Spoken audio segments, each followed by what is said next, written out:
They are the next species in human evolution, and it is the beginning of this podcast, and so I must wax poetical before we head on into our opening credit sequence that is just going to be a mess of bullshit CGI.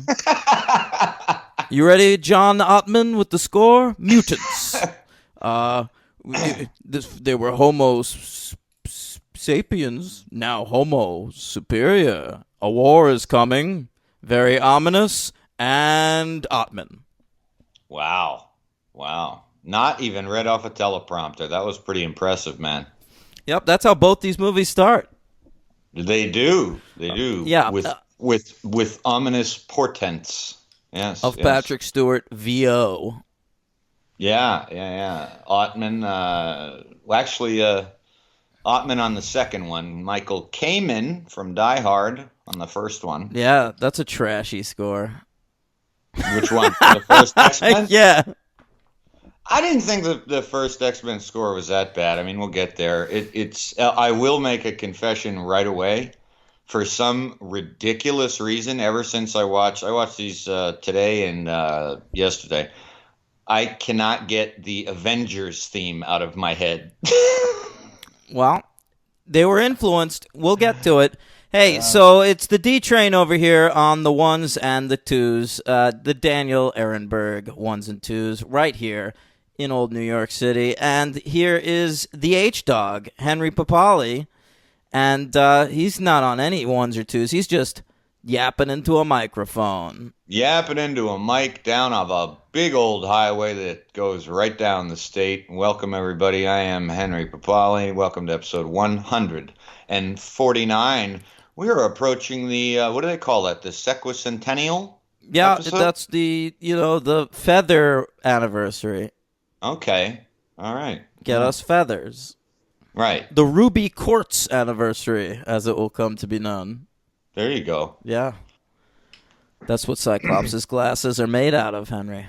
Oh, Jesus. Henry, we're in for a lot of listen. which I'm fine with because I got questions. You Batmaned all over me for weeks. Yeah. These are my boys. I want you to, because I love them too. These are your originals, your faves of all time, right? My fave. This is my favorite superhero concept and comic and franchise. I love it. The movies are a bit all over the place, but that's why they're fun to get into. So today we're covering X-Men and X-Men 2, or X2, right? Right. Possibly X-Men United. Right. And my Blu-ray says it. It says X2 X-Men United. I know, but it's not called that. That was like the advertising campaign. Yeah, which carried past the movie. It's like it's like a Die Hard 2 Die Harder situation. Yeah, where eventually it just became the title of the movie. Right. I just have always called it X-Men 2, so I don't call it either, actually. Yeah. Oh, well, you're incorrect. So yeah, I know. Yeah. Let's do it. These are my guys. My first ever comic book, Henry, was an issue. It was a reprint of an issue from the 80s that my grandfather, or maybe late 70s, that my grandfather purchased for me when I was a mere 3 or 4 years old. Wow. And it was a weird first issue because it didn't have many super heroics in it. It was a flashback issue to when like Xavier and Magneto were like young and friends and shit. Okay. And they were just like I think like Hydra was trying to recruit them.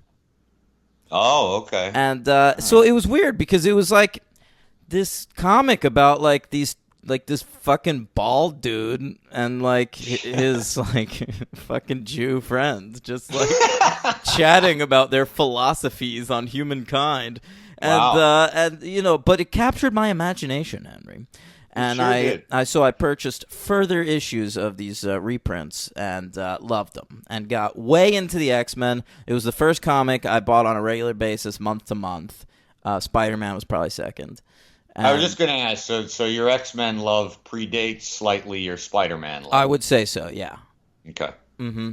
Yeah. X-Men were my first, and it came at a good time because soon after I got way into the X-Men animated series premiered, which was really good. It was the best of those like Marvel animated shows.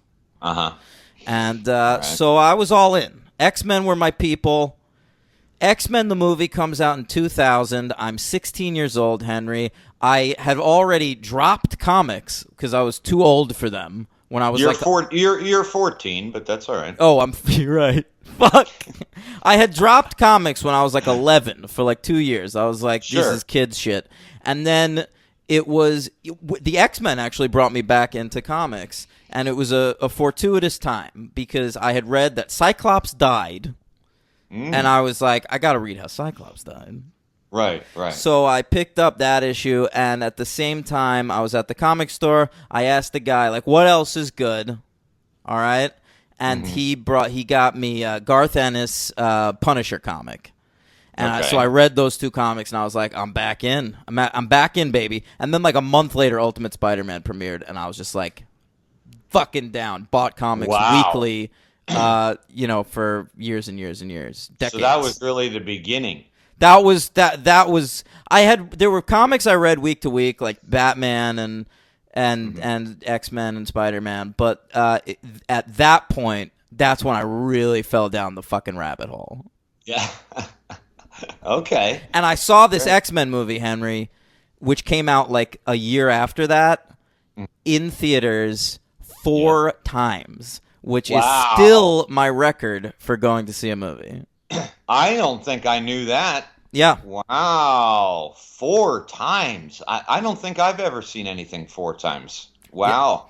Yeah. I mostly haven't seen anything more than once in theaters, but, at the time it was more of a thing. Like I saw Phantom Menace in theaters 3 times, I think. Okay. Yeah. 3 has always been my limit. Well, because I was like, come on, it's good, right? It's got to be good. Right. Convincing yourself. Yeah. But no, this X-Men, I was just like, you'd go and there were all those like crowd scenes and like Bryan Singer, who is the director, we'll get to him. He took care to like make all the kids like sort of look like mutants from the comics. And like every computer screen had like little hints and Easter eggs, and so like I just like kept going back to see this movie, and then like they'd show a computer screen, I'd be like, oh my god, it says Omega Red. Go fucking nerd. That's great, man. That's great. Yeah. For me, there had been a pretty bad dry spell.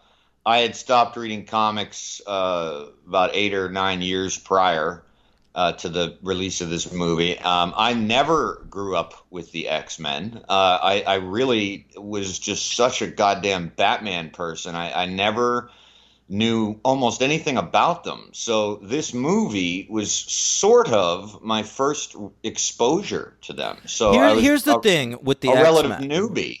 And now, of course, I've read a lot thanks to you, and I've read quite a bit and love them as well. But even after the movie, I didn't really read a lot of them. Well, at the time, it was so difficult to get into them because they were. It was a cult comic in the '60s. It got canceled at one point for years, and they revived it with Chris Claremont writing. And that became the #1 comic in the world for a while. But Chris Claremont stayed on the book for 13 years or something like that. Wow. He wrote every issue. And so it got so up its own ass with continuity that after a while it was like fucking impenetrable. And this was one of the reasons that Marvel had this big shakeup after the X-Men movie came out, where they like fired their editor-in-chief and brought in Joe Quesada. Because...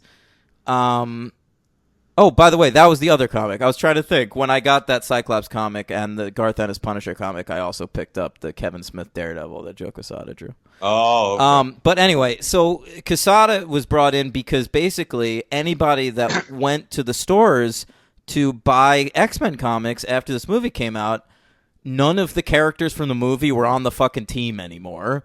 Everyone was dressed weird, like Oh. it looked and felt nothing like the comic. The plots had become so fucking impenetrable that a new reader like had to buy 20 years worth of backstory to understand the books, and I was loving it, but right. I totally understood, and that's why they sort of shunted Chris Claremont off to his own book and replaced him with Grant Morrison, which was like a big deal. Well, and the other interesting We're thing really is, going down the wormhole. We should talk about the movies. no, we'll get there. I'll lead into it right away like this, because for me, I saw this in theaters, and I loved it, and it was also the first superhero movie for me in a decade that was any good whatsoever. So I remember the hype. I was 21 and maybe 22 when it came out.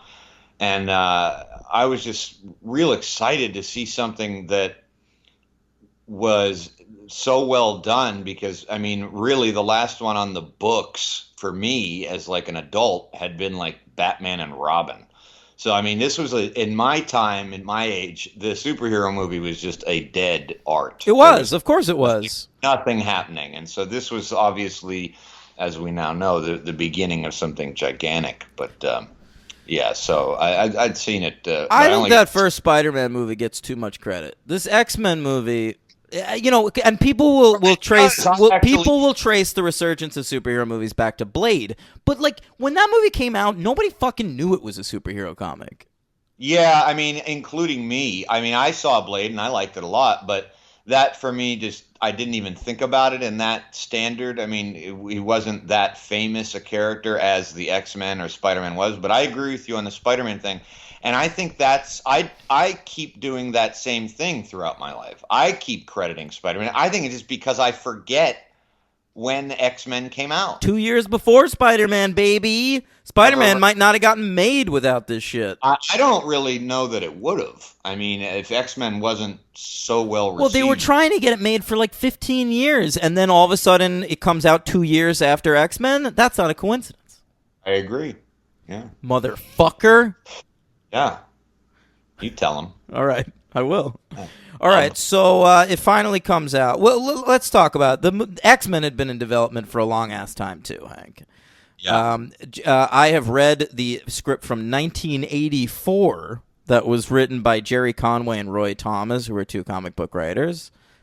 Wow. Yep. And that is a crazy, impenetrable script that is just like totally based on the fucking Chris Claremont comics of the time. Stan Lee and Chris Claremont years later did some work. James Cameron had bought the rights to the X-Men, and he was going to produce a movie that Catherine Bigelow was going to direct. Yeah, I had read that. Yeah. And Stan Lee and he Chris was also Claremont had his worked on the hands in. scripts. I'm sorry. Finish that thought. I'm sorry. No, Stan Lee and Chris Claremont worked on a script for them. Yeah, but I mean, Cameron ultimately was going to direct Spider-Man himself. Right. He was just going to produce the X-Men for Bigelow, and they were apparently talking to Bob Hoskins to play Wolverine, which is kind of amazing. And short, which is what the character is in the comic. And they were talking to Angela Bassett for Storm, which would have been great. She could still fucking play Storm today. Get Angela Bassett to play Storm. I agree. We'll get to Storm. Yeah. So then the animated series hit it big, Henry. And so the property was revived once more. They brought in, 20th Century Fox brought in Andrew Kevin Walker.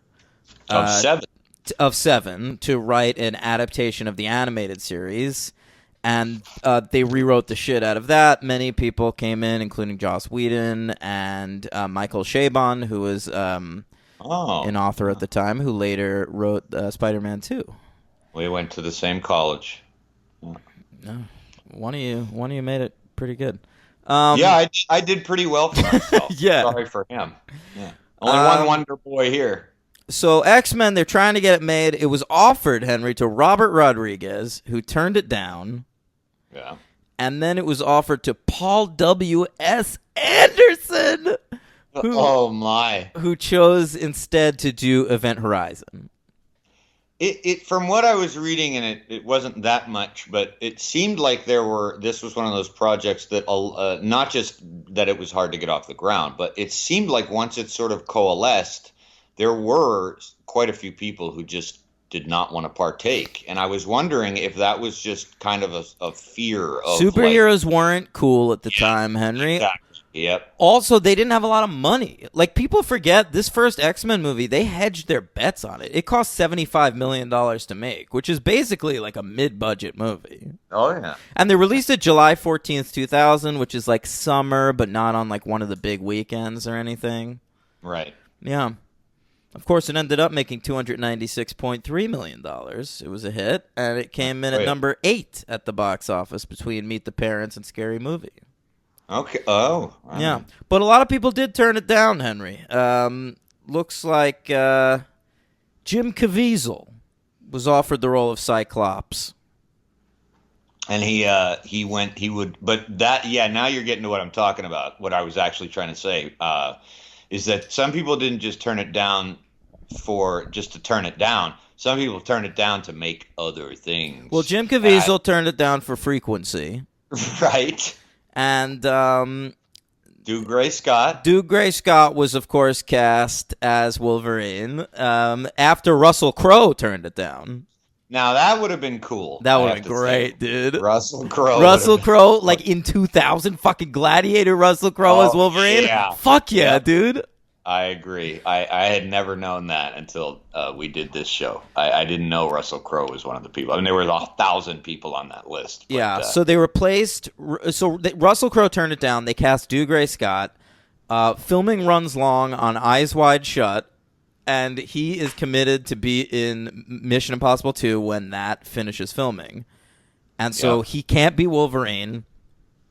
They ask Russell Crowe his advice. Russell Crowe says, I have a friend in Australia named Hugh Jackman. He's good. Cast this guy. They fucking do. All right? Other 3 weeks. 3 weeks before. 3 weeks into shooting, Henry. Yeah. Natalie Portman was offered the role of Rogue. She turned it down. Helen Hunt was offered the role of Jean. That I didn't read. Yeah, she turned it down. Jeez. All right. I can't see that. No. And the film finally comes out directed by Bryan Singer and with a sole writing credit by David Hayter. Yeah. All right, now it's me. I got you an interview, Henry. Oh, really? Yeah, this is David Hayter. Who's he talking with? You. Oh. Let me patch him in, Henry. You want to put him in? Yeah. All right. Okay.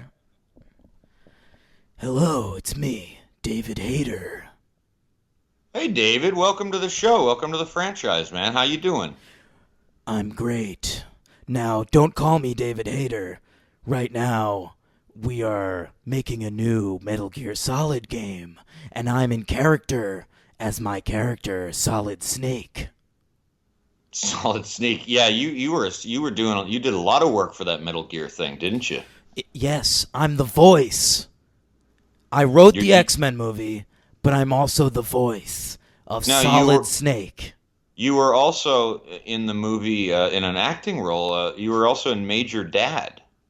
What was that like? I'm a very good actor. I enjoyed working on Major Dad, but please only refer to me as Solid Snake.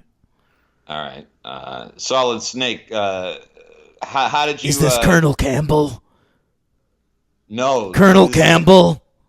I'm sorry. No. I'm not really in the role. Well, I need you to direct me. I'm on Shadow Moses Island, and I need to get to Psycho Mantis. How would you procure the devices to do that? Do you know where on Shadow Moses Island I could find a SOCOM pistol?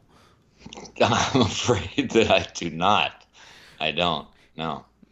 How about a PS1 sniper rifle? No. Do you have a voice for Naked Snake? I'm Solid Snake. Because you also played Naked Snake, so I just didn't know. That's just Solid Snake when he's naked. Oh, so the voice doesn't change. No, okay. It's still me. Oh, all right. Hey, you also... Meryl! You also wrote Watchmen. I did. I worked on Watchmen with Zack. I only work with Zack Snyder and Bryan Singer. It's interesting that the cooler, nicer, more reputable guy would be Zack Snyder, it would turn out to be. Yep. Both of them got a couple of solid snakes, though. You know what I'm saying? Yeah, I guess you could say that. Yeah. Yeah. Well, tell me a little bit about, and we're probably going to have to get back to the show soon, but why don't you tell me a little bit about working on the script for X-Men? What'd you have in mind there? I'll tell you. Ah, boy, I was stuck without any rations, and I was fighting Vulcan Raven, Henry. And so I had my remote mine detector out. Right. And I was, of course, scaling the snowscape underneath the tank. And I came up with this idea for the X-Men. It just came up to me. It was like a bolt from the blue. I came up with this idea. It was like a metaphor for like the relationship between Malcolm X and Martin Luther King, but as a superhero story. Wow. I came up with that. You came up with that. That's right. Yeah. When you were doing Metal Gear Guns of the Patriots, what did you have in mind there? Fuck the Taliban. Oh, that makes sense.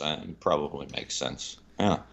Well, I'm really glad for all the insight you provided for working on X-Men. I mean, I imagine it would have been difficult being in a video screen, alone in a room, being a voice, trying to write this script. So I think that more power to you for doing a pretty bang up job there, Solid Snake. Thanks. I just pressed select to save my game.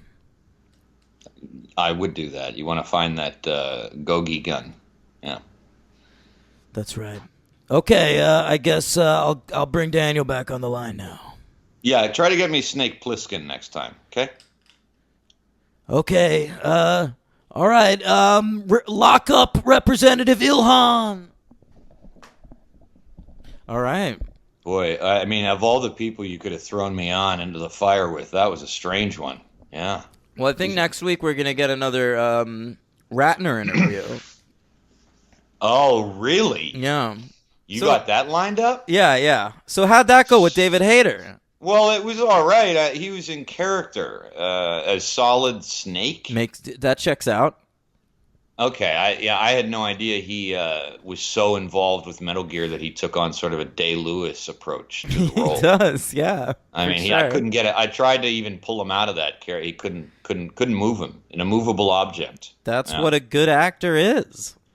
Well, that's obviously what he has an inflated opinion of his voiceover work. So I brought up Major Dad to him. He didn't really want to talk about that, though, it seemed like. He might not have remembered who's in that show. Yeah, maybe he didn't. Gerald McRaney, I guess. Yeah. All right. Bryan Singer. Now, we didn't rank this fella's movies because fuck this guy.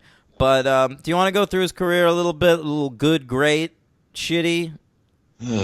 Yeah. All right. So I hate giving this fucker airtime. But listen, whatever. he directed these movies, a lot of them. I know. And I used to be a fan. I used to see all this guy's movies. Me too. All right, Me so too. All right, let me pull up his. I got it. His first film was this thing called Public Access that put him on the map. I've never seen it. Me neither. All right, then he makes Usual Suspects. It's great. It's great. All right, he makes Apt Pupil after that. Listen, didn't see it. It was good. It's horrifying. Right. I talked about why in a previous episode, right? Yeah, we don't have to go through that again. All right, so then he does X-Men and X-Men 2 back to back. He directs the first couple episodes of House, which is pretty good. And then he did... So, wait, we're not saying good to great on X-Men and X2, right? Not yet. Okay. Then he does Superman Returns, which is great. Terrible. Then he follows that up. That's great. He follows that up with Valkyrie.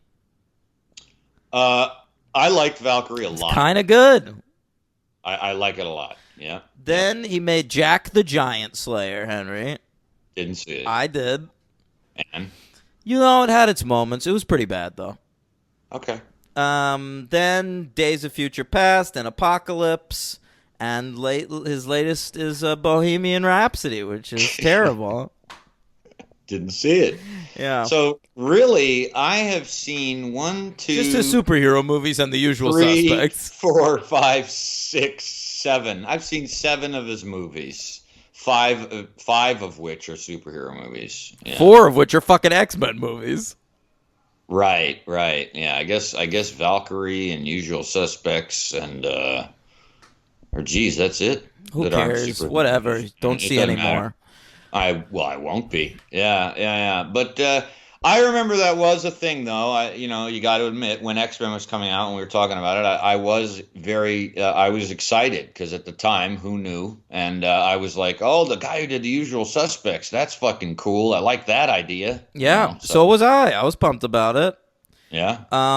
Of course, this movie was rushed to theaters, Henry. It was supposed to come out around the Christmas season. Did you know about this? No. And Minority Report got pushed back. God, Tom Cruise really fucked with the making of X-Men. So Minority Report got pushed back to the next summer, or maybe to Christmas. And so they had this like empty release date in July, 20th Century Fox, and so they had to fill it with X-Men. And so instead of they just forced them to make it 6 months faster. Oh, okay. Yeah. Jeez. Now, this movie was nominated for a couple of MTV Movie Awards, Henry. Oh, I bet. Yeah, that makes sense. No Oscars, though, right? No. Okay. Go ahead. I'd like to hear the theme. Oh, right. I forgot that one. About that one. All right. Let me hit the recording. I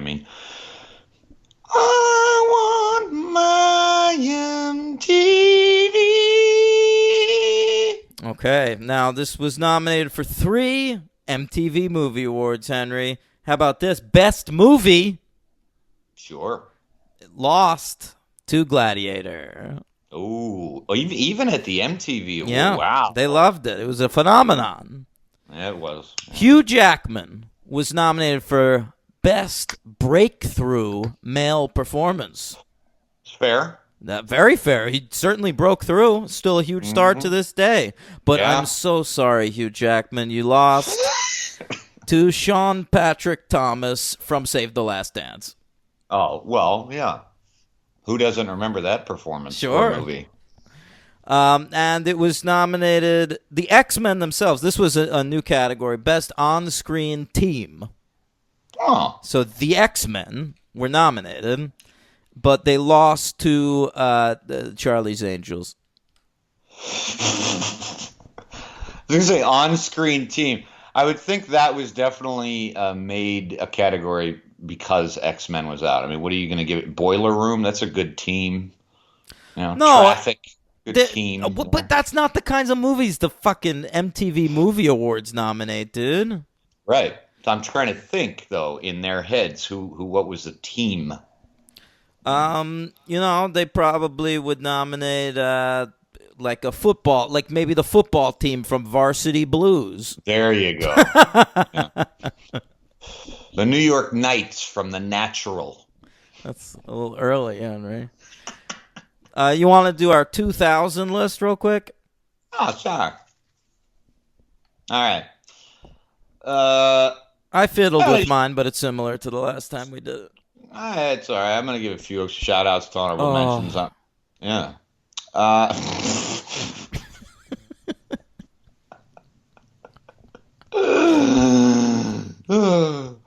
Castaway, Wonder Boys, Virgin Suicides, Original Kings of Comedy.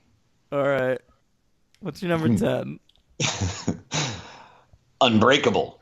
My number 10 is American Psycho. Jeez. All right. Number 9, Tigerland. My number 9 is Oh Brother, Where Art Thou? Oh, yeah, that was on my HM. Sorry. Number 9 is, I just said my number 9, right? Yeah, what's your number 8? Sorry. Best in Show. My number 8 is Boiler Room. My number 7 is Snatch. My number 7 is Best in Show.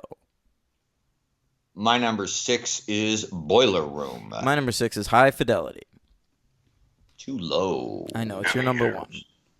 These the grand slams, the slap shots, the three-pointers, the touchdowns, the curling when the puck gets close to the circle. These are the heavy hitters of the franchise. Heavy hitters. Bamboozled. All right, my number 5 is Unbreakable. Number 4, Requiem for a Dream. My number 4 is You Can Count on Me. Number 3 is Traffic. That's my number 3. Okay. My number 2 is American Psycho. My number 2 is George Washington. All right. My number 1, yes, is High Fidelity. My number 1 is Almost Famous. Just about there.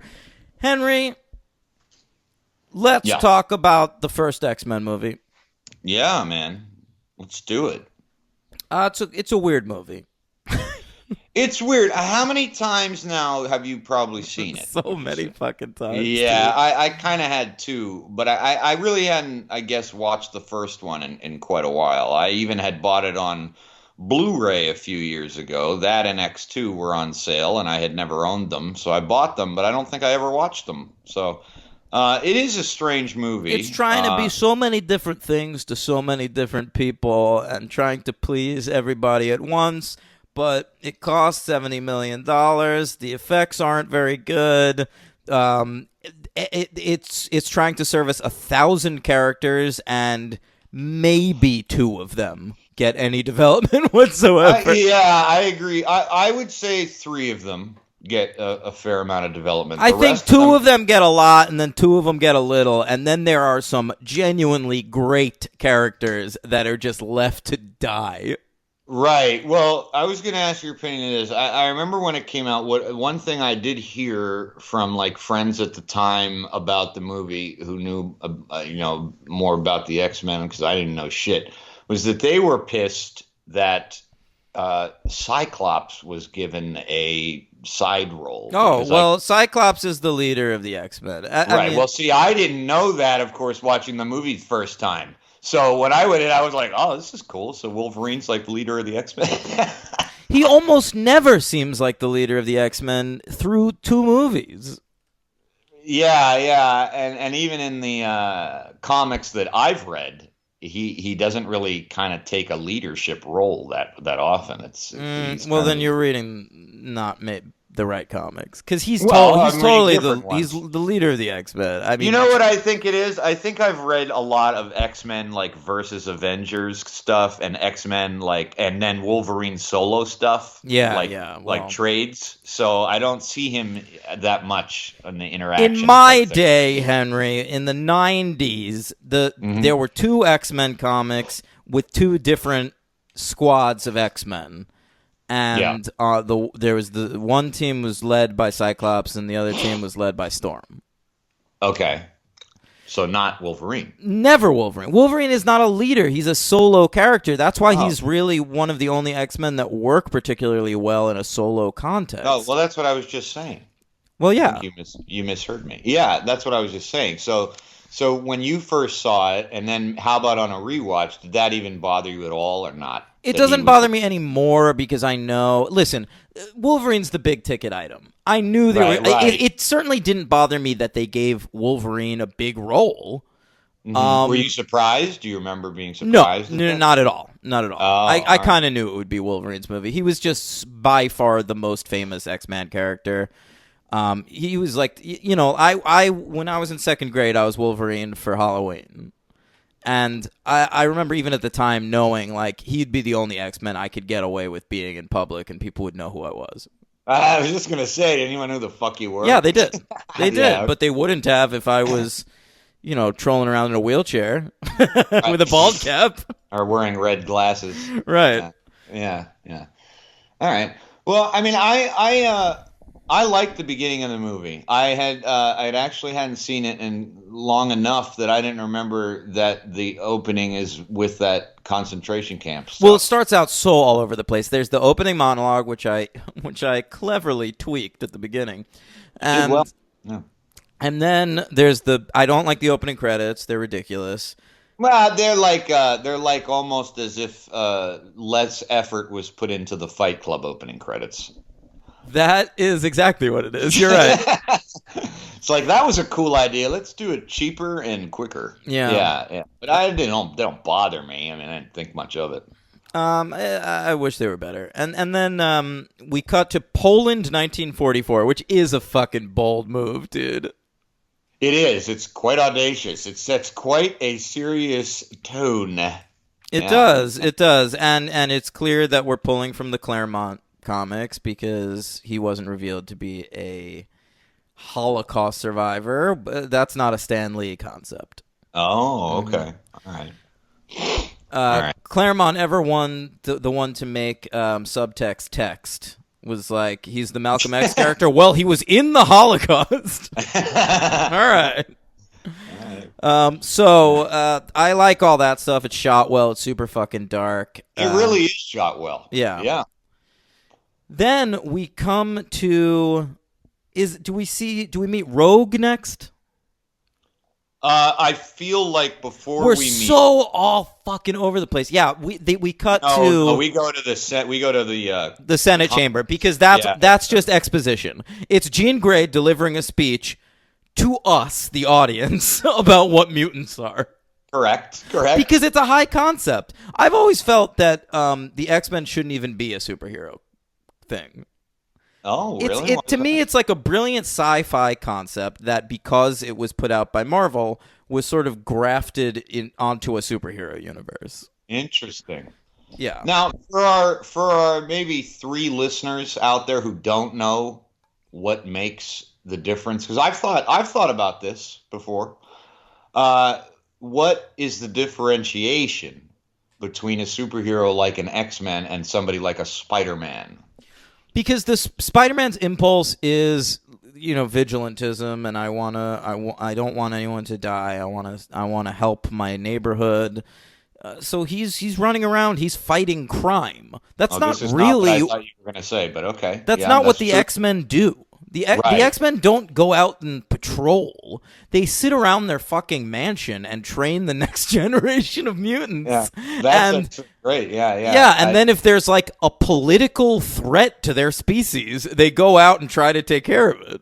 That's a great thing. I didn't think about that. That's completely true. So that's a great point. My other point, which I thought you were going to say, was I was actually being even more literal, which was what differentiates them, not just you did more their directives, is that an X-Men is born with superpowers. The other ones we all know and love generally acquire them or build them. Sure, accidents involving radiation generally. Exactly. That's the big one. And the X-Men are so therefore looked upon as freakish, oddly enough, and the people who have acquired them are not. They're dangerous. I like, this movie deals heavily with the idea of them creating a Mutant Registration Act, which is an idea that was later just picked up by the Marvel Universe at large and then used in Captain America Civil War.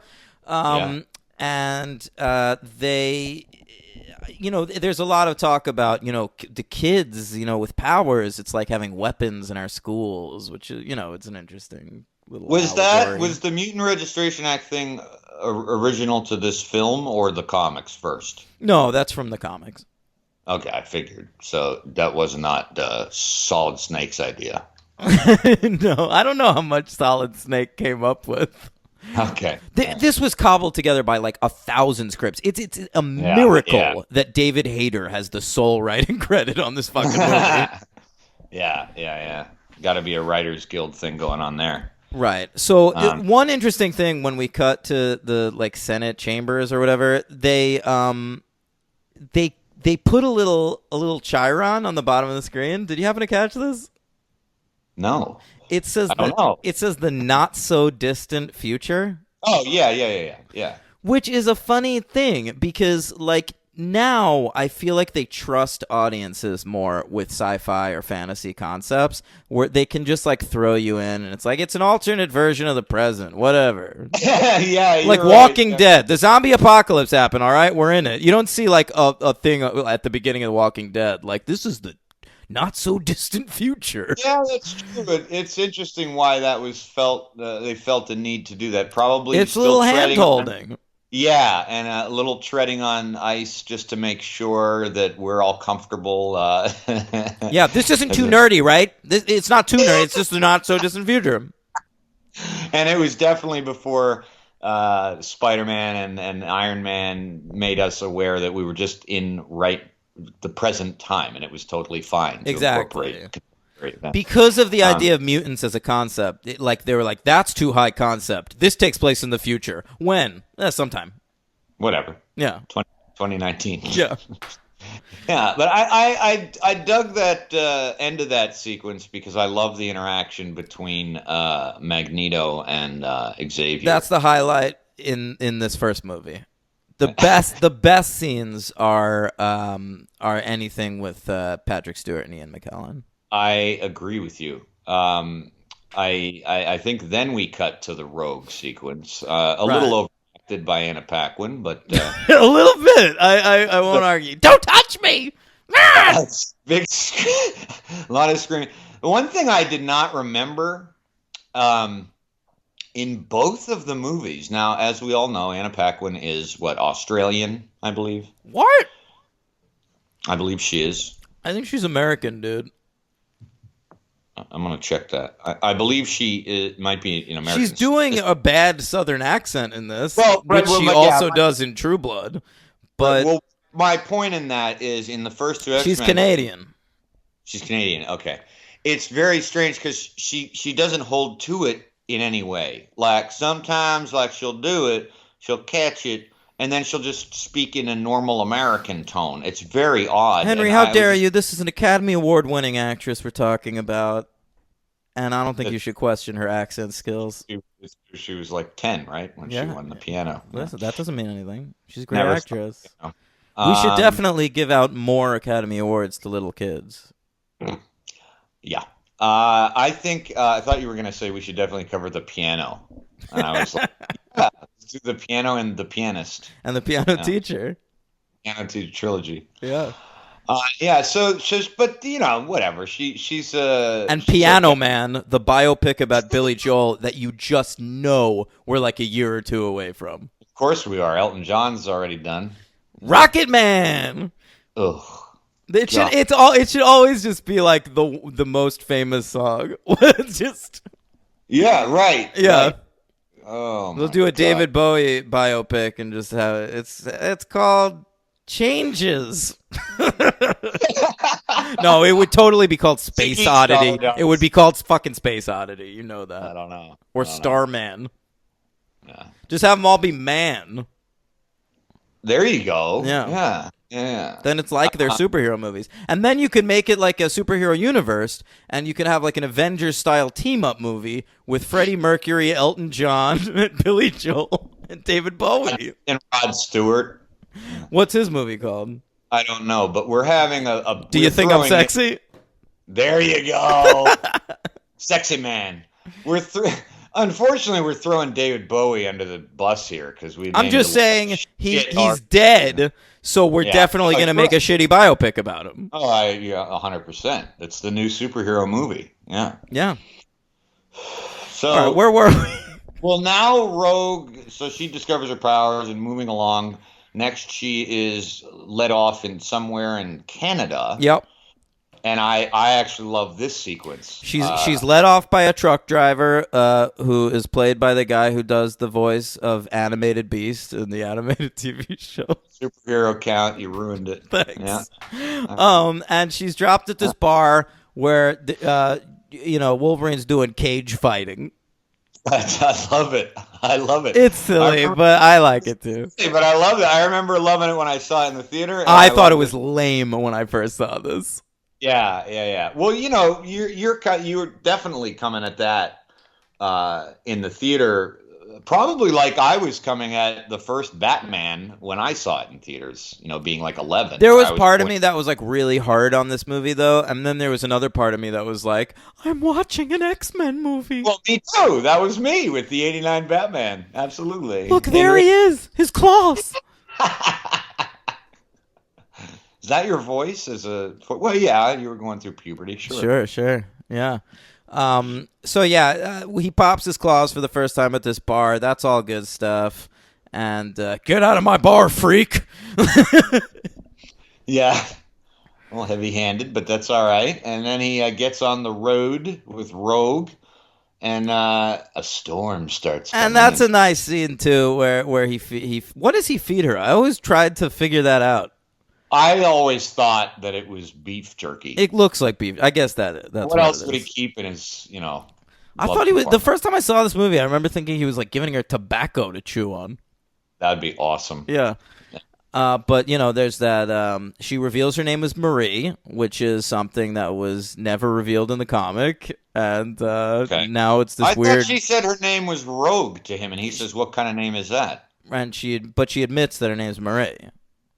Oh, I don't. And he admits that his name is Logan. In the same scene? I think so. Oh. And she does it hurt every time? Ooh, baby. Mm-hmm. So that's a good scene, but then it gets into that fight, and then there's a car crash, and he goes flying out the window, and he goes sort of like sliding across some fake snow, Henry. And I laugh at it every time because every time I saw this in theaters, it got a laugh. Really? It just looks a little too silly. So it's I thought for a second I thought it was like it was meant to be kind of comical. No, not at all. It's just I don't think it looks silly. That's funny. I kind of didn't on the small screen, but on the big screen, there's this they cut to him sliding, and he just goes sliding a little too far, and everyone chuckled a little. Oh, okay. Yeah. And we're introduced to Sabretooth. One of the things about these movies that's going to keep coming up, which is just interesting to me, and one of the reasons that when we started this show, the franchise, I was always interested if we were ever going to do something. Maybe we will someday. I know it goes very much against Daniel's grain. Would be to not watch them in the order they were released. But I'll never do that. That the continuity of the story takes never. place. Mm-hmm. That's not what this show is.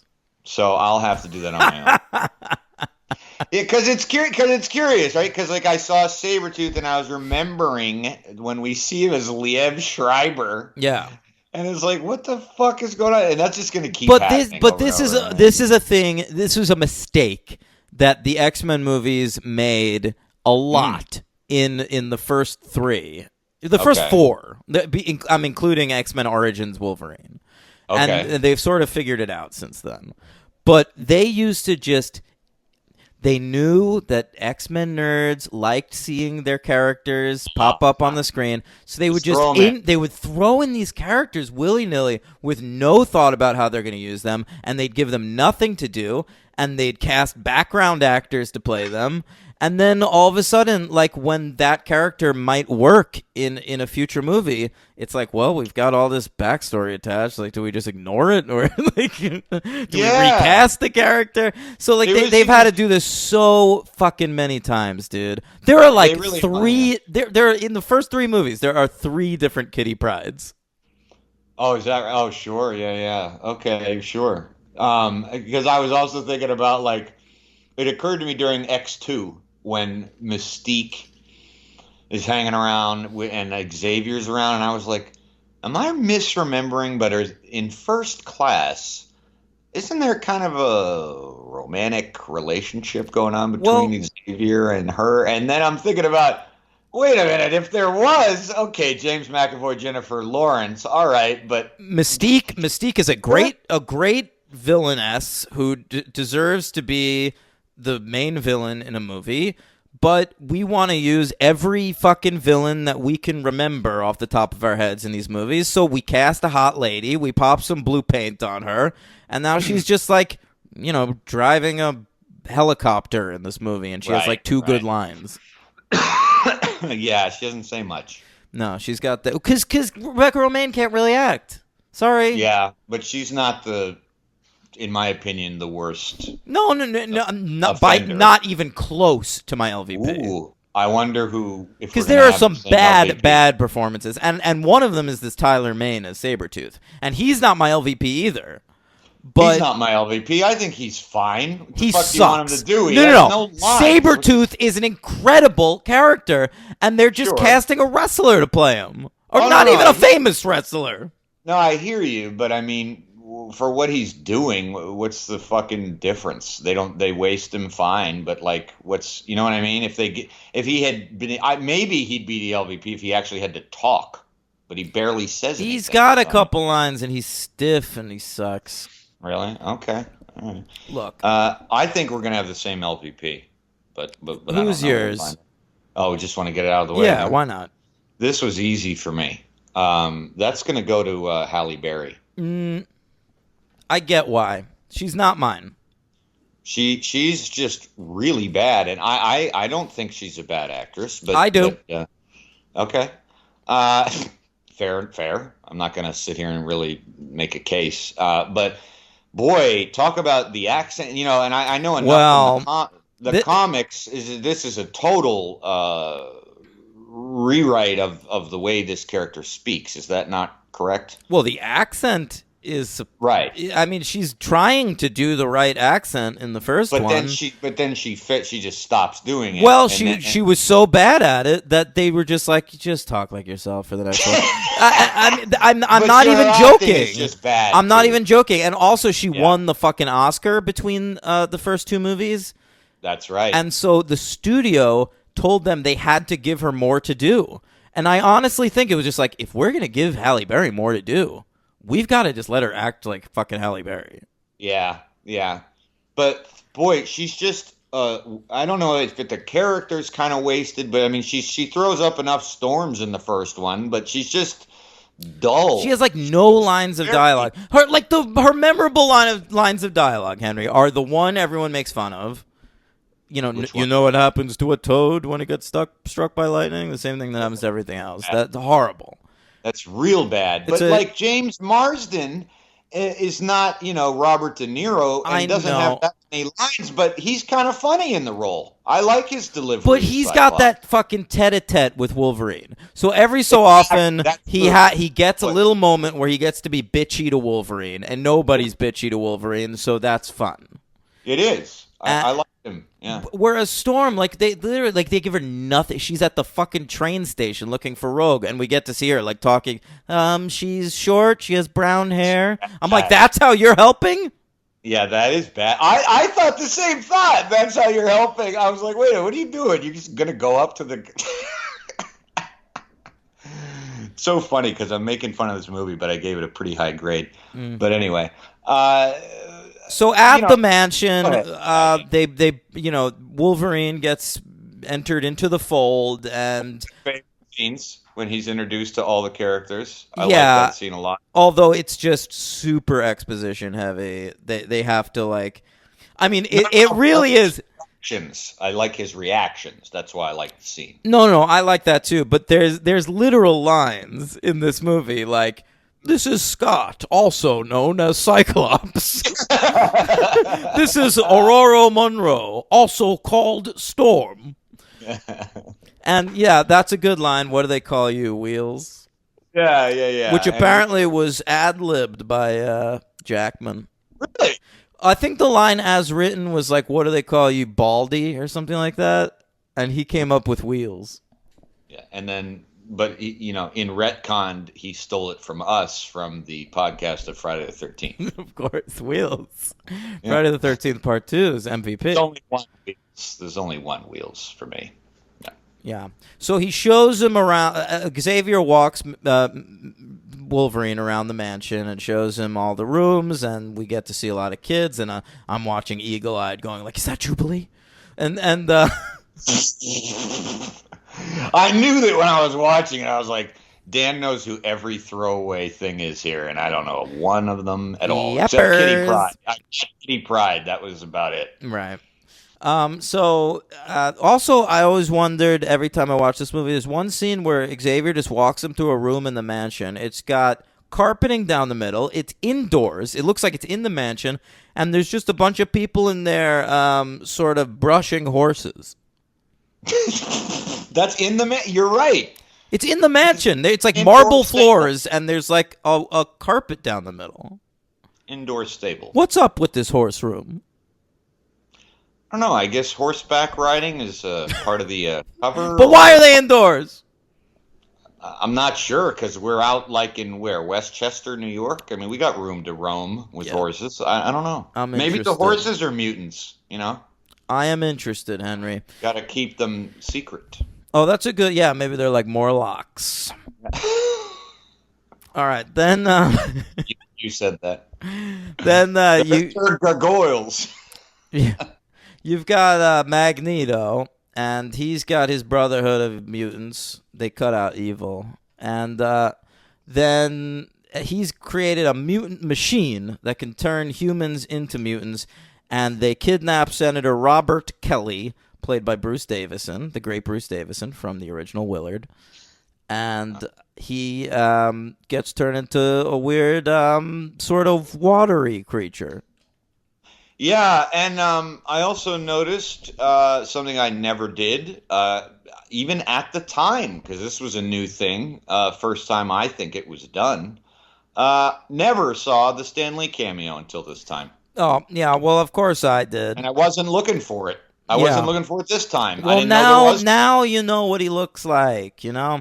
People in 2000 weren't looking out for him. Now Well, he's been actually in looked like 2000, but I I didn't know, but know- now he's been in like 30 of the top grossing movies of all yeah, time. he just stands out. Yeah, that was funny though.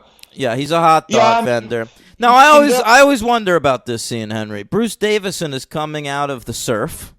Yeah, All right, he's made of like jelly, yeah, and we see him from behind, Henry, and Yeah. he does not have a butt.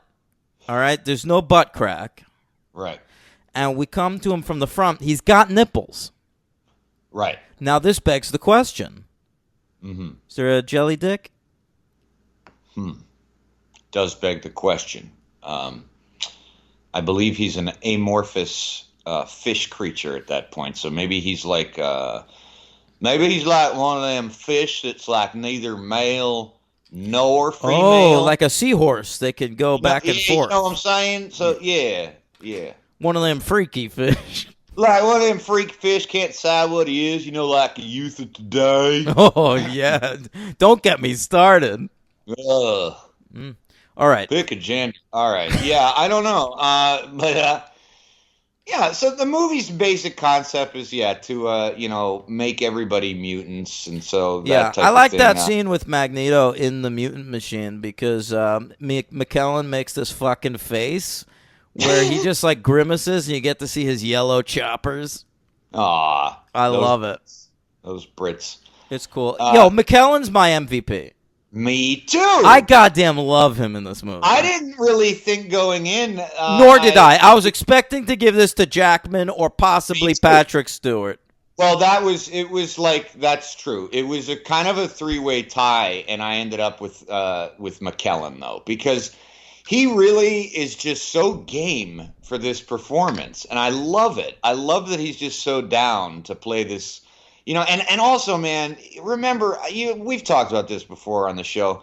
How fucking cool is it that even as late as 2000, we're given this old actor like the prime spot for a major villain. I mean, that's really fucking cool. It's just Well, not it is a weird movie in hindsight in terms of marketing. And it's an early example that a movie can succeed on the basis of just the name, which is the Yeah. X-Men. And It was, yeah. think about it, man, because like the top two names in this movie are Patrick Stewart and Ian McKellen. Fucking old guys. This is pre-Lord of the Rings. True. So Ian McKellen's not a thing yet. I mean, he's a thing to like acting buffs. Right. And Patrick then- Stewart's the Star Trek. Yeah, which is a nerd thing. And that's niche nerd. And then you got like the basic kind of celebrities on the periphery, like Rebecca Romaine Stamos, known as a model, Halle Berry, known Wasn't as girl. much a thing yet. No. You've but, got fucking Jackman, who nobody knew from Adam.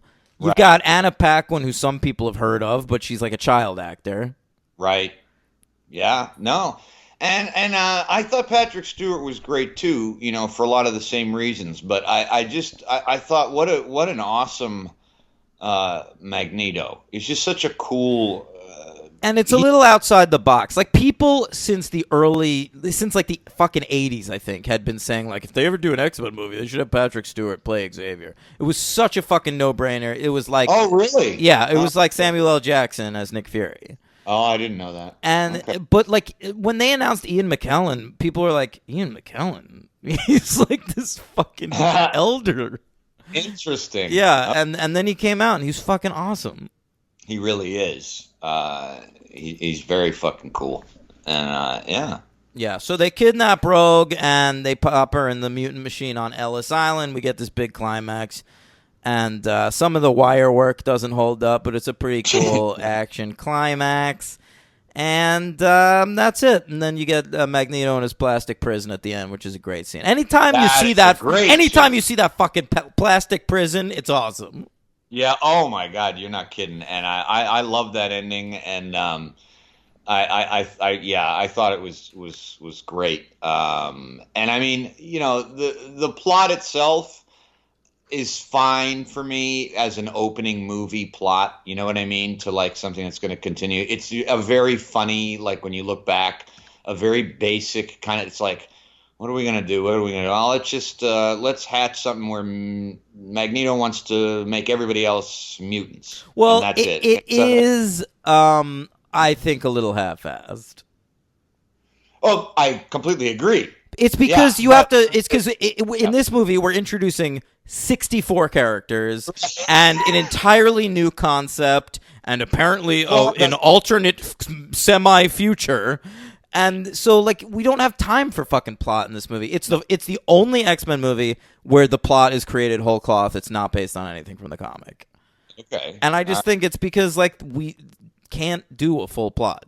There's not. We don't have enough time for it. Well, I think that there was the wisdom in that to kind of know that, and so we're more interested in seeing what these people can do than we are in some plot. I mean, I did think it had a couple of cool twists. I mean, I remember still I'm not being fooled anymore because I've seen it so many times, but I like the little switch where you're given to believe that. Magneto's looking for Wolverine. Exactly. And then he's looking for Rogue, and I thought that was pretty cool. There's that nice little moment where, Magneto gives Wolverine shit for like being self-centered almost, thinking everything's about him, and he looks down at Rogue. I like that moment.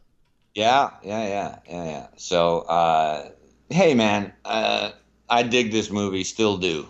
I think it's great. Solid movie, good start to the franchise, but it really doesn't hold up. And honestly, really? there are so many X-Men movies now that I wouldn't even think of reaching for this one. That's interesting. I disagree with that because I am a big fan of a couple of later ones, but I felt like this one will definitely still be on my docket. I like it a lot. I give it a 3. Yeah, I can't do that. I think this is well beyond a 3-star movie. I don't think that's particularly fair. So I'm going 4. Okay. Yeah, it holds up for me despite the things I did. I pretty much agreed with you on all of your criticisms of it, but for me, it still works. So the MVP is Ian McKellen. Your LVP is Halle Berry. Yeah. All right. Can I say mine? All right. Can I guess? Sure.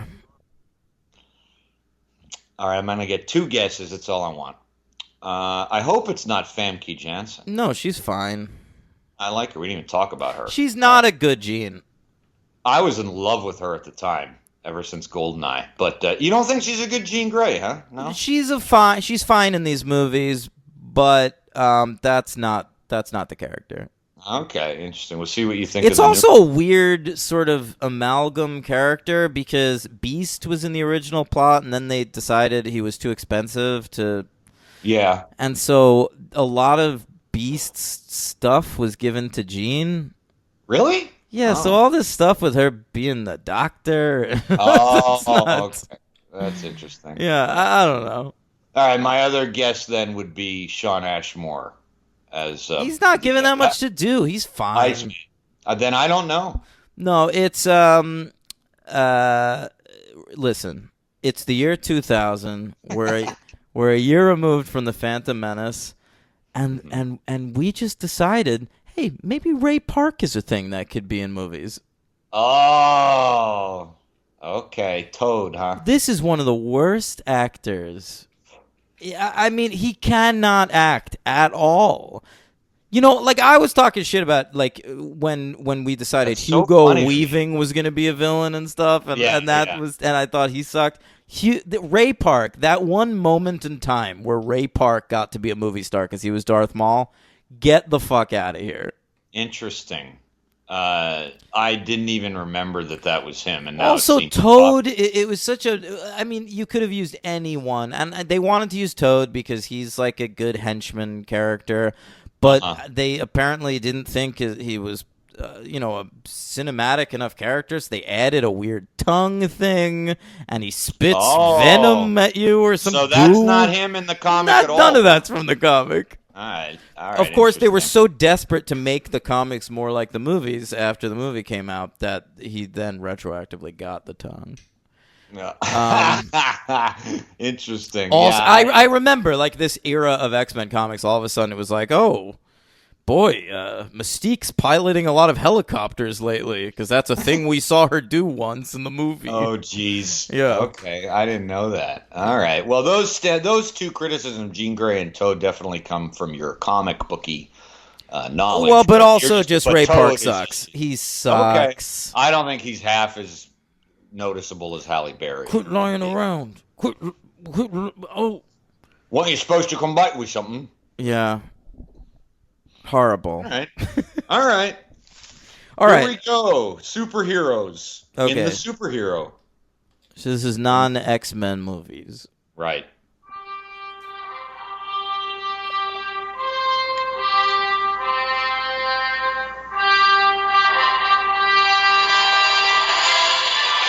Ooh, thanks for playing the Superman Returns score.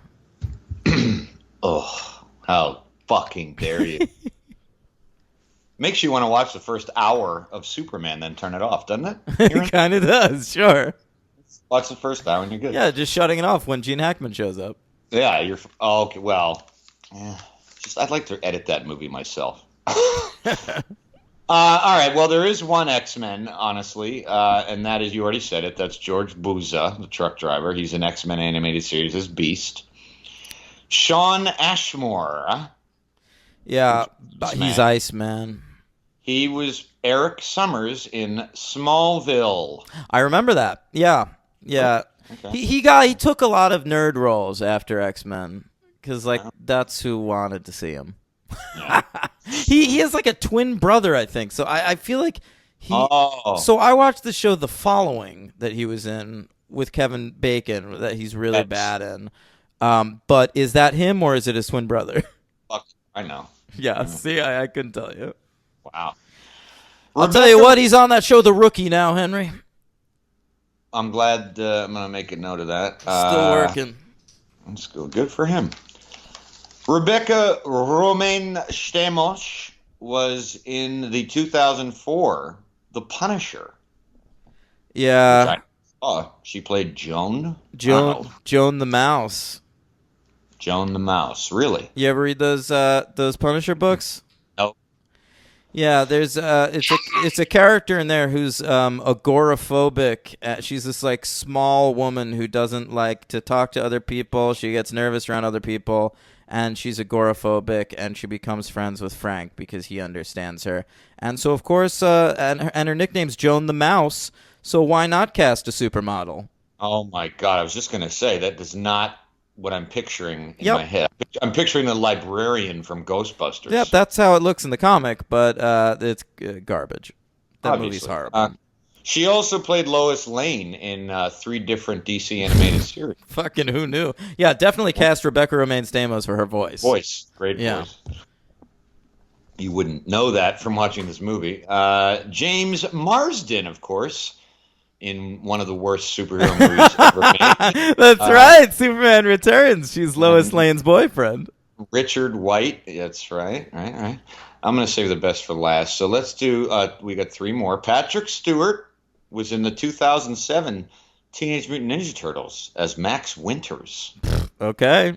Didn't know. I'll take your word for it. I didn't know whether to count this or not, but I did. Why not? Hugh Jackman, of course, makes a quick archival appearance in Deadpool 2. No, he's as Wolverine. Correct. It's a No, that different doesn't movie. count. All right, I'm going to keep that in mind because I didn't want to include it, to be perfectly honest. I didn't want to include any Deadpool. All right, last but not least, baby.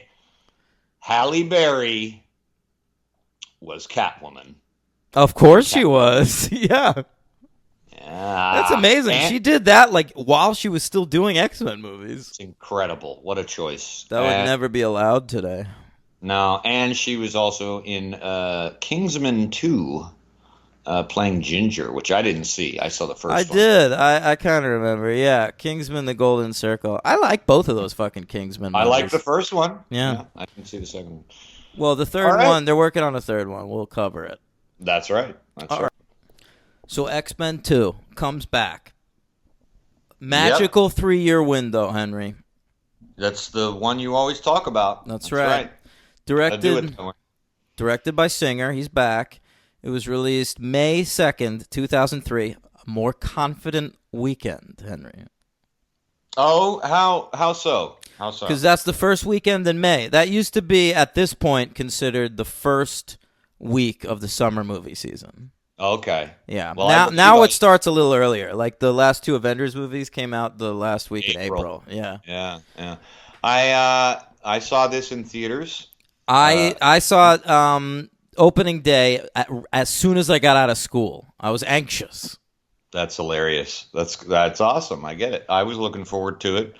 I remember this experience because it was kind of funny. I went to see this with my brother-in-law, but I don't know if we entered the theater separately or met there or something, and he went in. I'm sitting there waiting for him, and the previews are starting, and then the movie starts. I'm like, where the fuck is my brother-in-law? Turns out he was next door by accident, walked into the wrong movie. He walked into Matrix Reloaded. God, they were out at the same time. Yeah, realized his error and then came into the movie. I'm like, where the fuck were you? He's like, I was in Matrix Reloaded. Went to the wrong theater. He didn't go to the wrong theater, Henry. He knew that orgy happens in the first 5 minutes of that movie. He wanted to jerk it before X-Men 2. There you go. There you go. I'm But, calling him out. X2, saw it in theaters. Loved it at the time. All right. What do you mean, all right? Well, I got a lot more stats. Oh, I know. Yeah. Oh, okay. I got almost nothing, so that's why I'm saying it for that. Oh, got it. All right. Budget of $125 million. Box office of $407.7 million. All right. Now, the writing credits are interesting. There's way more on this one. So David Hayter and a fellow named Zach Penn wrote separate scripts, which the producers then combined and then hired fellows named Michael Dougherty and Dan Harris to rewrite those two scripts. Wow. All right. Jesus Christ. Then they cut out Angel and Beast because they were worried about money. Again. Yeah, and then they wrote another draft because they had to add more Halle Berry, and in so doing, they cut out the Sentinels and the Danger Room. Oh, both of which I know from the comics. Yeah, those are like big comic things that fans had expected to see by then, but no. We need more Halle Berry. So Michael Dougherty and Dan Harris, I guess, are our new writers, and they their career took a turn after X-Men. I don't think they did too much after that, but one of them, I think Michael Dougherty's a director now. He did Krampus, and they did Trick or Treat together. Okay, I like Trick or Treat. I like Krampus. I turned off Krampus. I didn't like it. All right. Couldn't buy it. We talked. Am I about right that. about this? This is off the top of my head. You are, because I'm looking at him, and he's also co-writing and directing Godzilla. Oh, the King new of the Godzilla Monsters. movie, yeah. Yeah, Well, it won't be as good as the fucking Roland Emmerich one, but I'll see it. it'll be much better than the Roland Emmerich one, as the last one was. Much. Dude, that last Godzilla movie was trash. I had a great time. A great time. It was so boring and dark. Nothing happened. Well, it wasn't. I didn't find it boring, but it So was dark. boring. You're just watching a told- fucking dude sitting on a train for 2 hours. I told you that I had trouble seeing it. I thought there was a little too much fog, but I did like it. Fuck that movie. It's a 1. That Godzilla Roland Emmerich's a fucking 1. No, that's a 4. No, maybe a 3.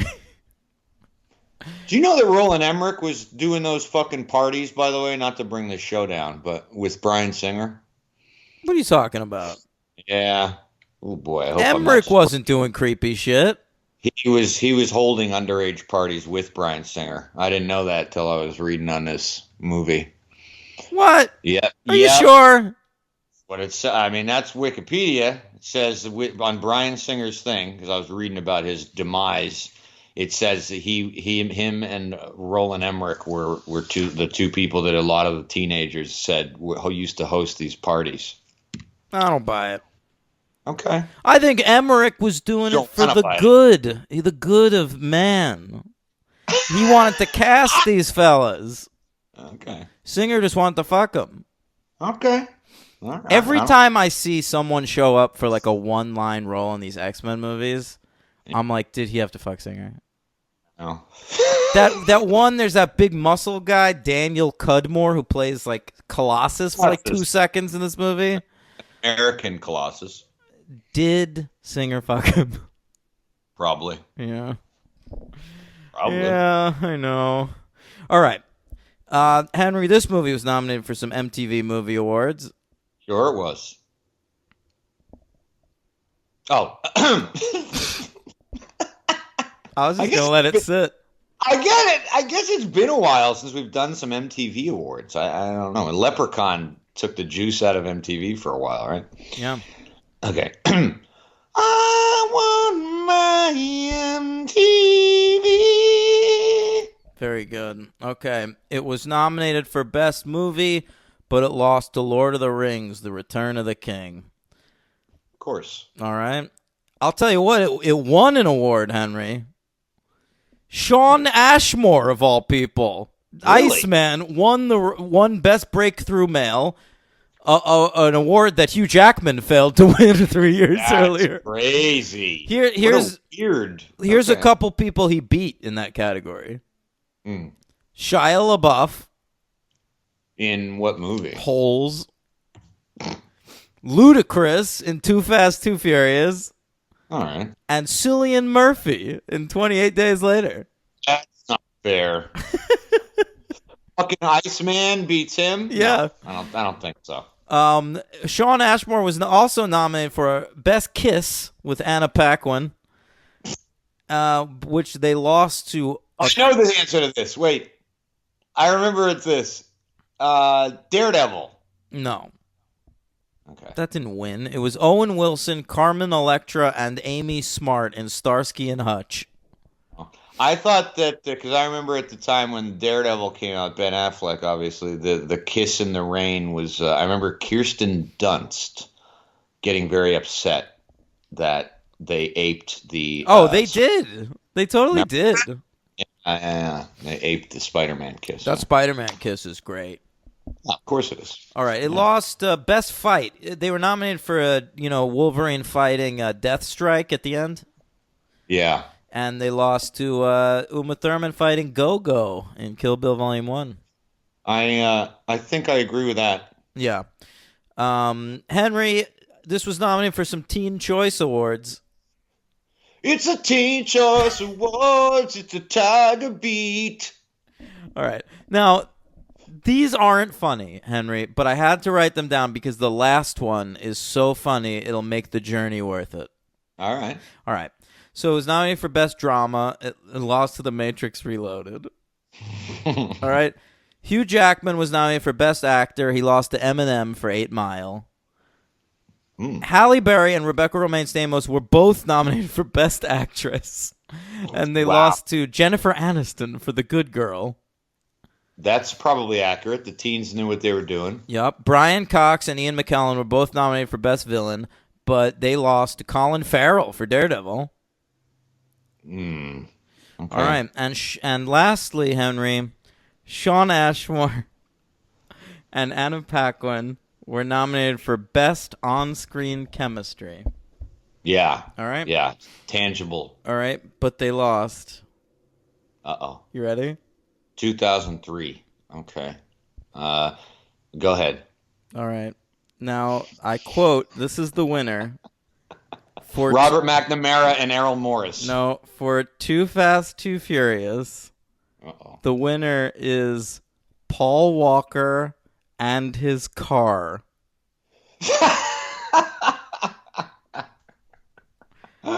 Boy, oh boy, that chemistry went a little sideways later in life, eh? Whoa.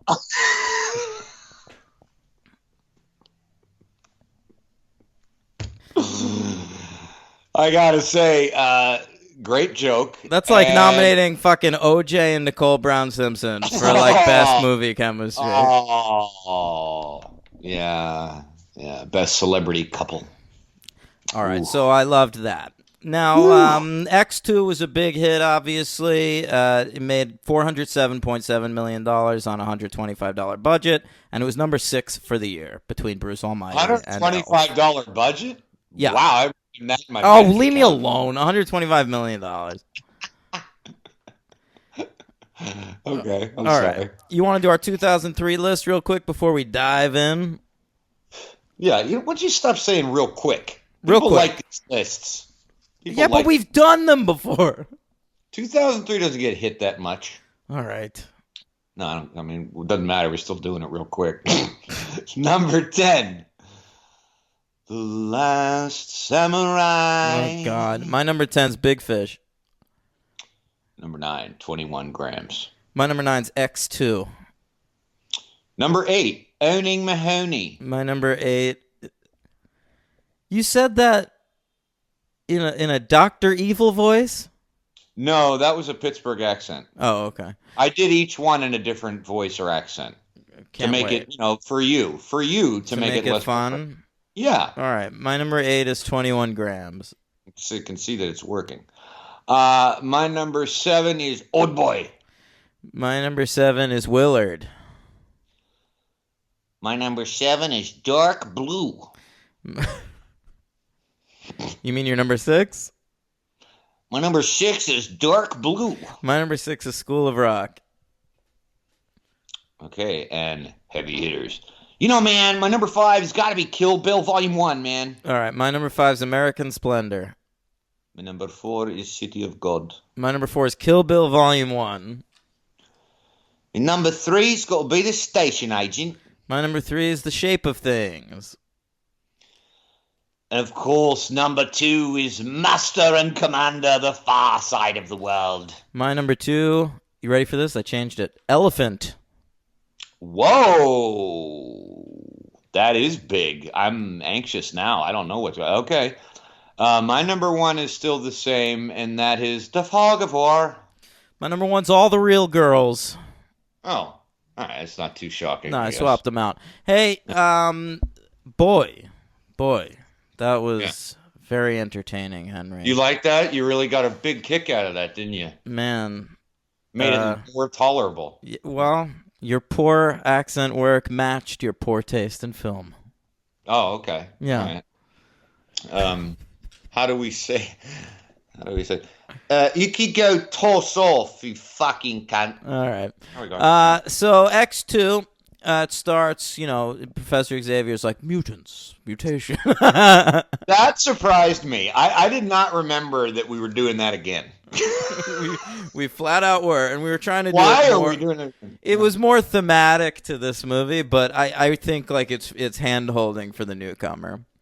Are there newcomers? Yeah, X2 made more money than the first one, so maybe.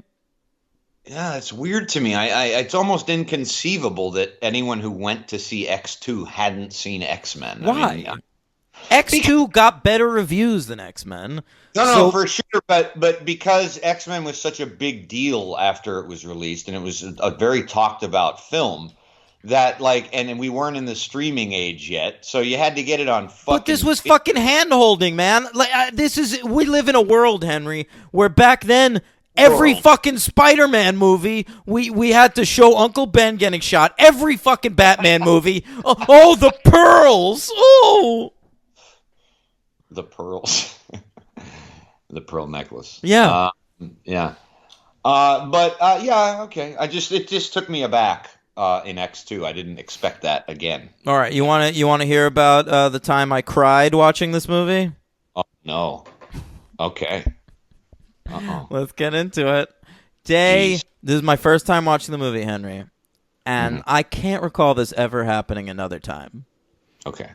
I'm a big X-Men fan. I'm excited for X2. I'm there opening day, and we go to the White House in the opening sequence of this movie, and we meet Nightcrawler. Right. And he's teleporting around in the White House and using his tail and shit. Yeah, he's coming around. Get it? What? He's coming around. No, I don't get it.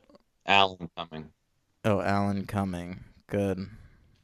Jesus Christ.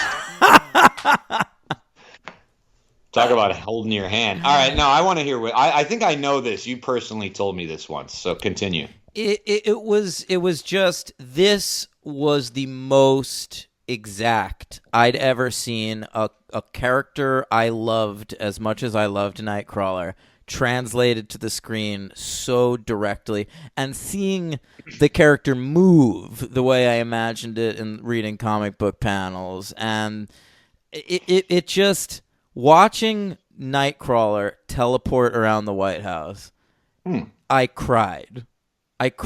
Welled up, or no?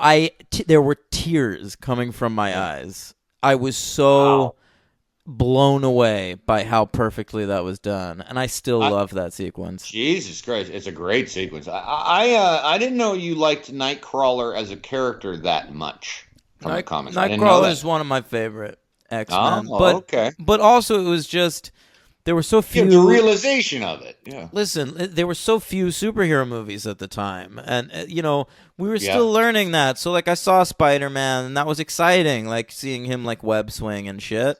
Oh yeah. But I've never seen anything where it was I'm watching my imagination being made into a big budget movie. That's pretty unique. Yeah. Well, it's not anymore. It's not fucking anymore, because now they've done it a billion times. It's fucking old hat now. But do they get it right every single time with every single character? They're pretty on point, I think. Pretty much does. Yeah, they do. You're right. But to get it that well done for you, that's pretty cool. I like that. Yeah. That was amazing. Anyway. That's quite relevant. Yeah. What else happens, Henry? You want to walk me through the plot of this one a little bit? No. All right. Yeah. So that's a cool sequence. That's a great sequence. He attempts to assassinate the president, and I didn't remember because I'd also seen this a few times, not a million times, but I didn't remember that, and I was happy I didn't remember that he was brainwashed doing this. I didn't remember if Nightcrawler's role in this movie was he was a bad guy and then turned, or if and so that was really cool too. There's brainwashing in this movie, which is never a thing I'm overly interested in. But there's one very bad example of it. The Cyclops thing later? No.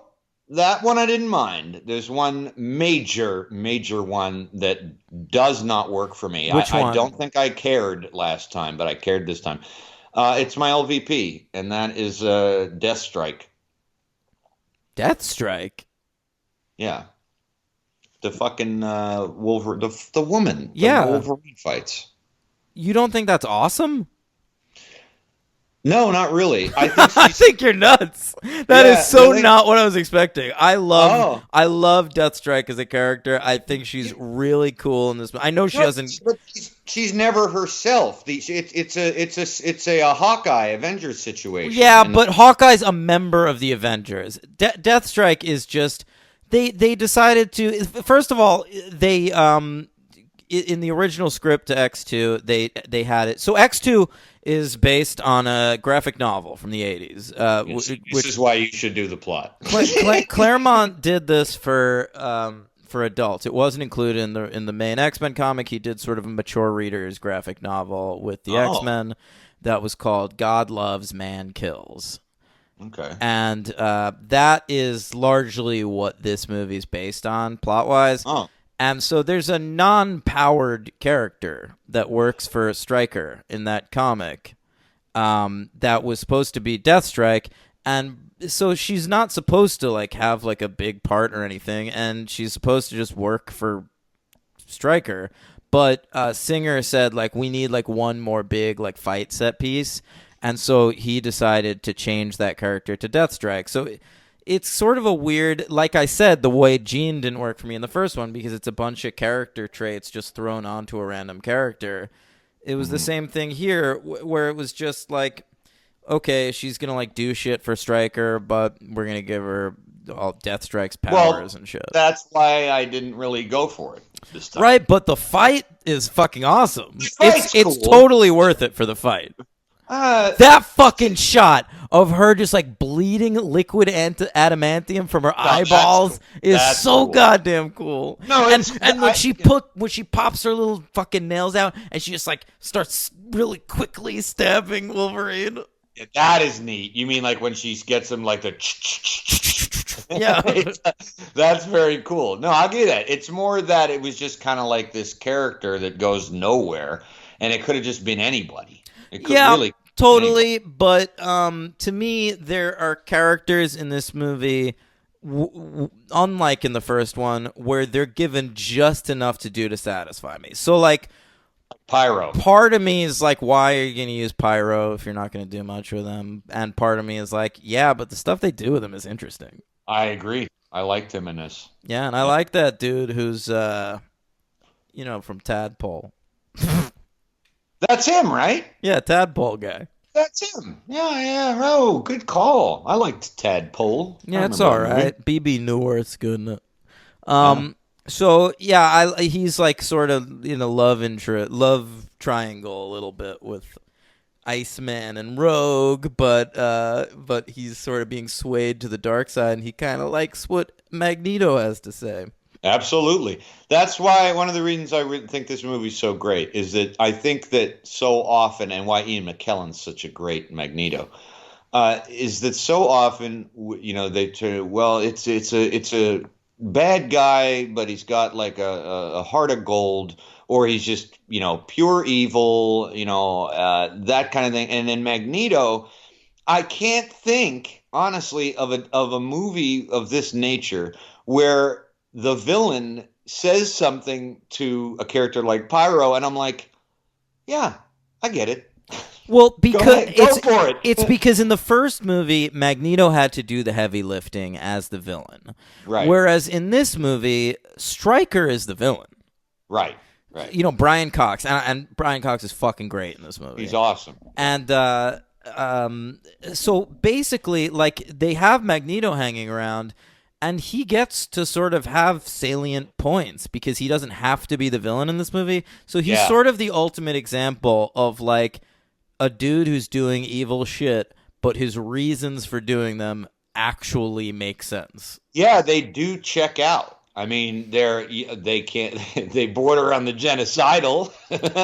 And it was around this time in the comics where they were having Magneto was like missing or whatever, and they had a great storyline where like young mutants, like teenage mutants, were starting to like look up to Magneto and wearing like Che Guevara kind of shirts with like Magneto's visage on them, and shirts that say like Magneto was right and shit like that. Oh, that's funny. Oh, by the way, we did not mention the true LVP of the first X-Men. I think we should not forget that the Twin Towers were in that. They are. They're in the background. So anytime we see the Twin Towers in the movies, we have to give the Taliban the LVP? I think so. Okay, I guess I'm okay with that. It's like it's a subcategory of the MVP LVP. Yeah. The Taliban aren't worse than Halle Berry. They're not worse than Halle Berry in that movie, but they're down there with her. Yeah. Okay, I understand. Anyway.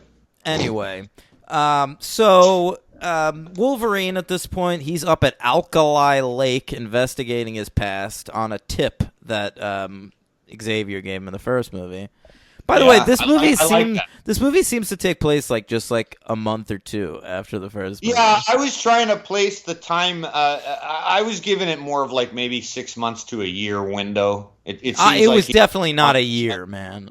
No, yeah. because Rogue misses him, but it's not like you've been away. I never thought I'd see you again.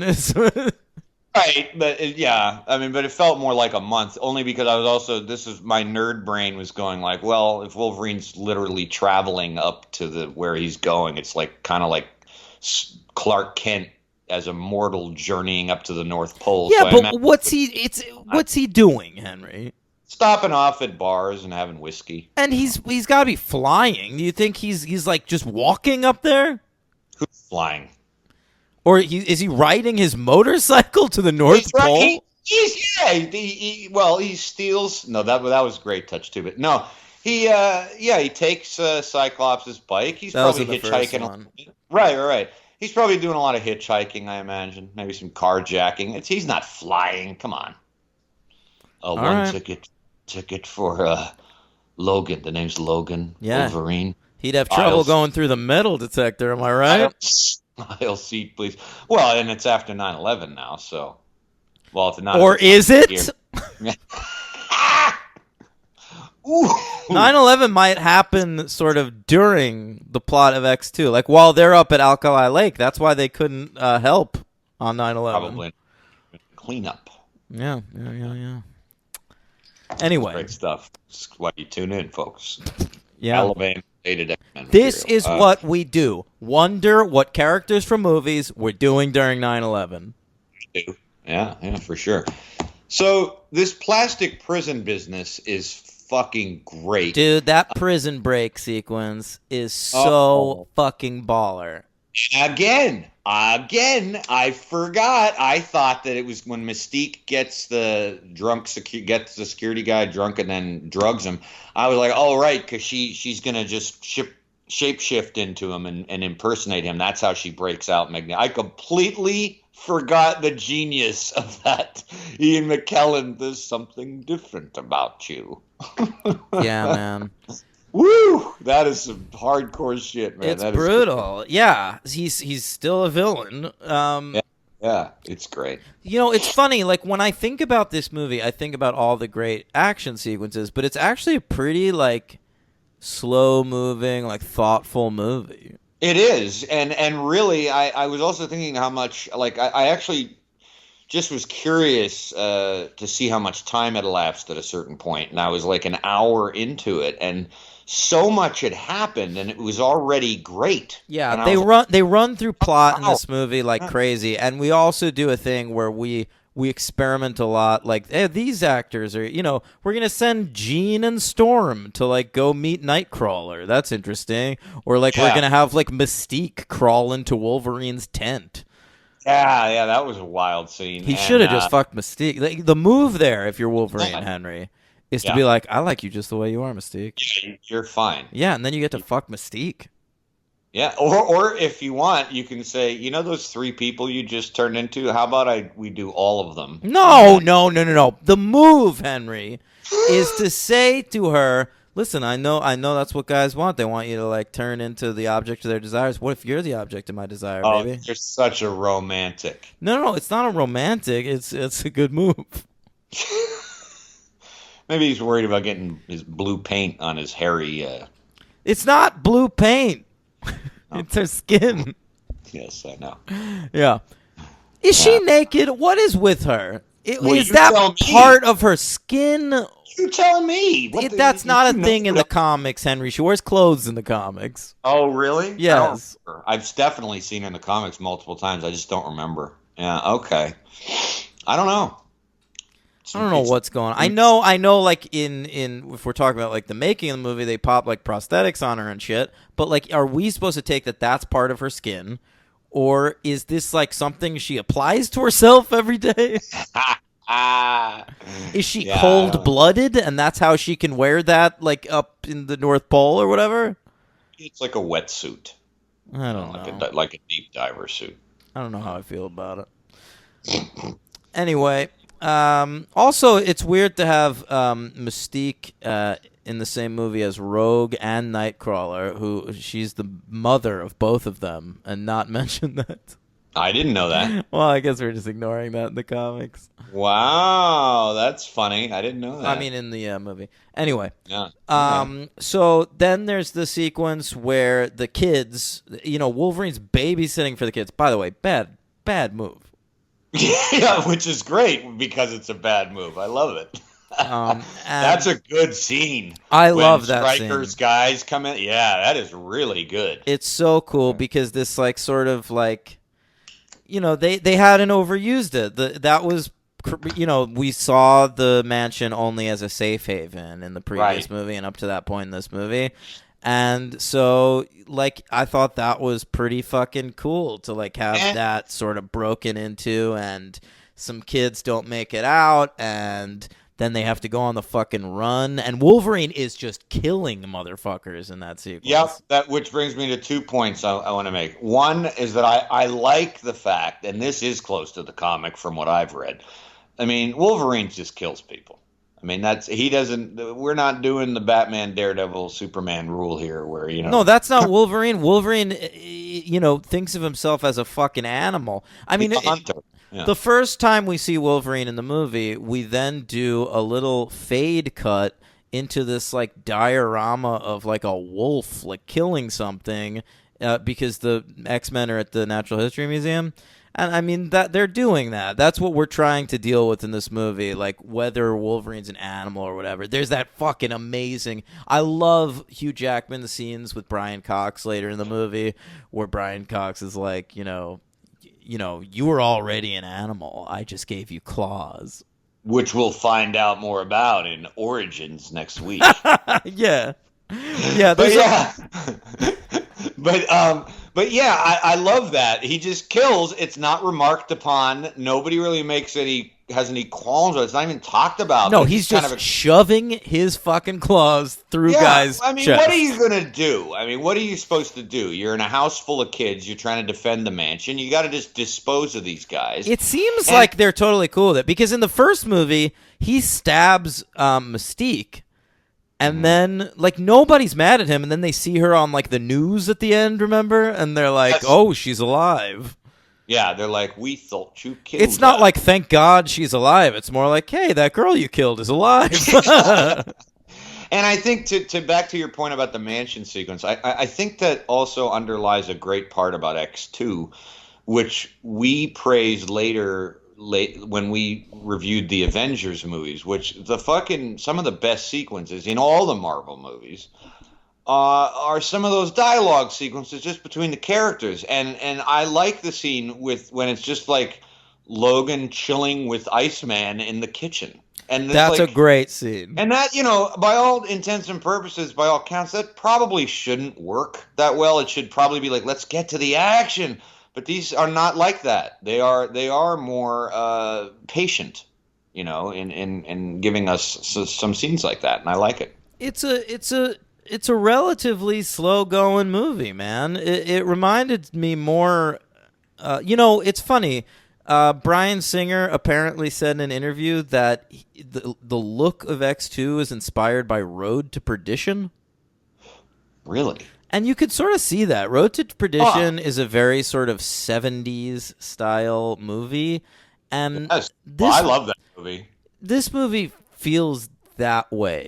It's more deliberately paced, and everything It's not in a hurry to get somewhere. Everything looks a little realer too. The last movie was so going for those like chromes and blue colors and black leather and shit. Everyone looks more like a person in this movie.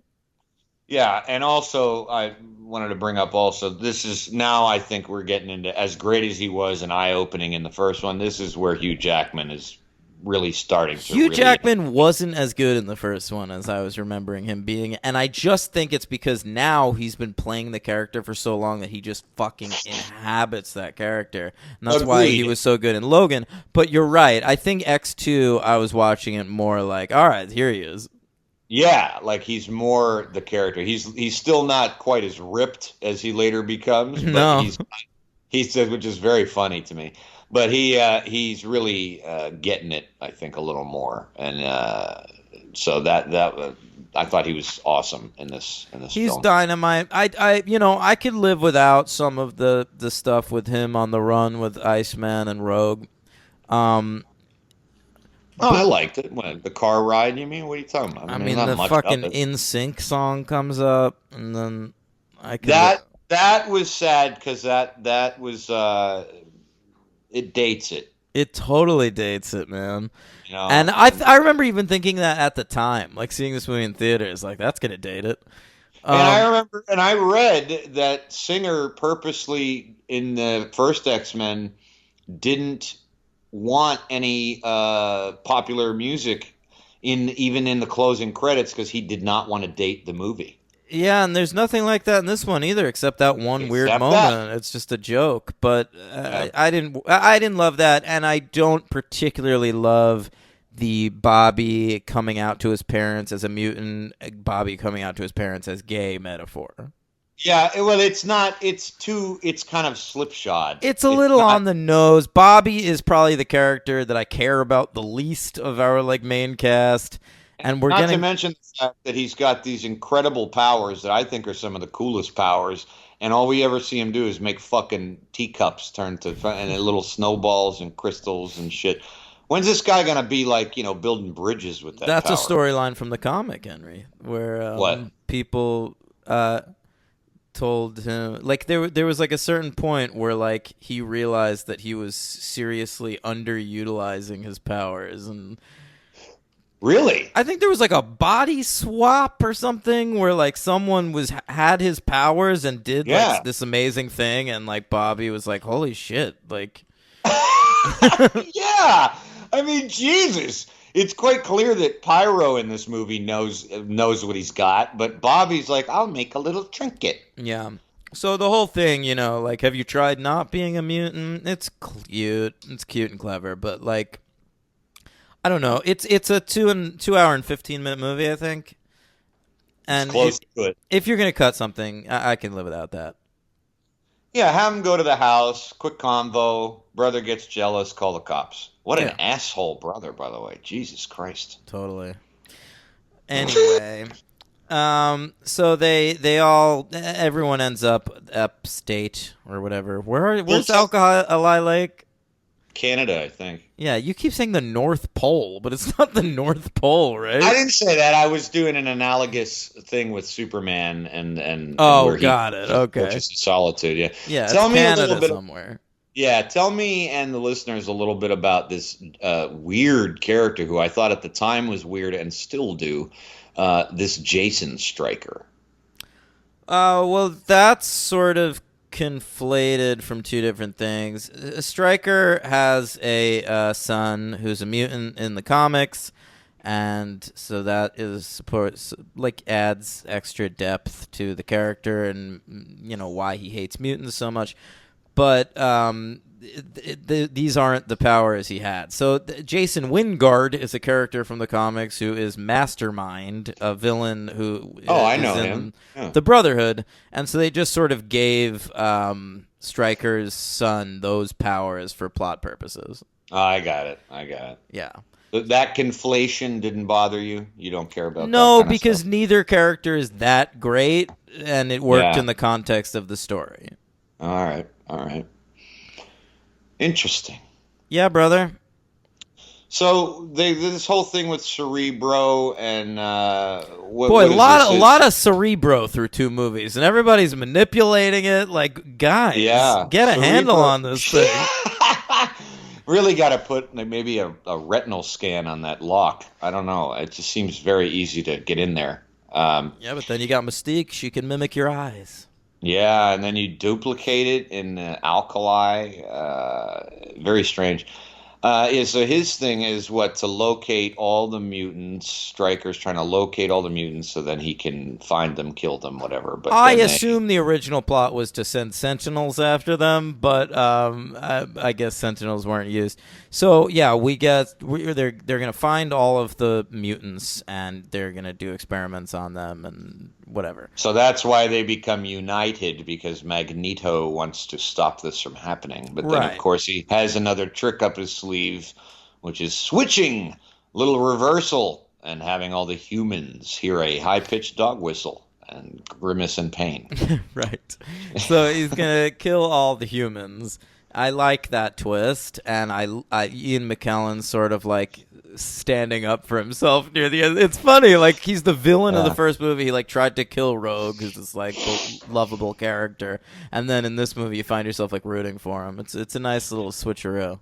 And it shows to the acting of Ian McKellen and the terse dialogue that the scene between him and Pyro, where he's telling him, not to hide his gifts, that you don't need any big dramatic sequence with Pyro joining him. There's no dialogue. Like him and like Magneto and Mystique are just taking off in the helicopter, and they spot Pyro, and it's just kind of like a nod, and they pick him up, and that's it. I love that You know? moment where Yeah. where he's like early before that he goes, "What's your name?" And he goes like John or whatever, and he goes, Yeah. no, what's your name? Yeah, Pyro. yeah, Good that's shit. Great. It is. It is. Yeah, yeah, yeah. All right. So the a lot of the end of this movie is spent on Alkali Lake. There's a lot of great stuff with Brian Cox, very theatrical. The answers don't lie that way, Wolverine. He is Brian Coxing it up, baby. Yeah. I love Brian Cox in this movie so much. I I love treasure. Brian Cox in anything. Well, Yeah. then why aren't you watching Succession? Currently one of the best shows on TV. I really should actually. Yeah. Yeah. I know. No, I. You always should have think killed me when you had the chance. All Oh, right. he's so good. I always love Brian Cox in 25th Hour. How great is he as Edward Norton's dad? You ever see Braveheart. LIE? No. Fuck, That's- he's so good in that. Yeah. And of course, the original Hannibal Lecter. Yeah, he's amazing in that. And of course, Rushmore. Oh my God, yes. Yeah. He's the worst stuff. student we've got. All right. I love him. Max. He's my Yeah. MVP, Henry. That's a fine call. I know I would have more opportunities to do this, but For sure. I wanted to. Go ahead. Wolverine. Wolverine, yeah. I'll definitely have more time to give. Look, he's great in this, and I certainly considered him. Yeah. Um, I think he's awesome. But yeah, I'll go with Cox. I won't have another opportunity in this franchise, and I True. fucking love him as Stryker.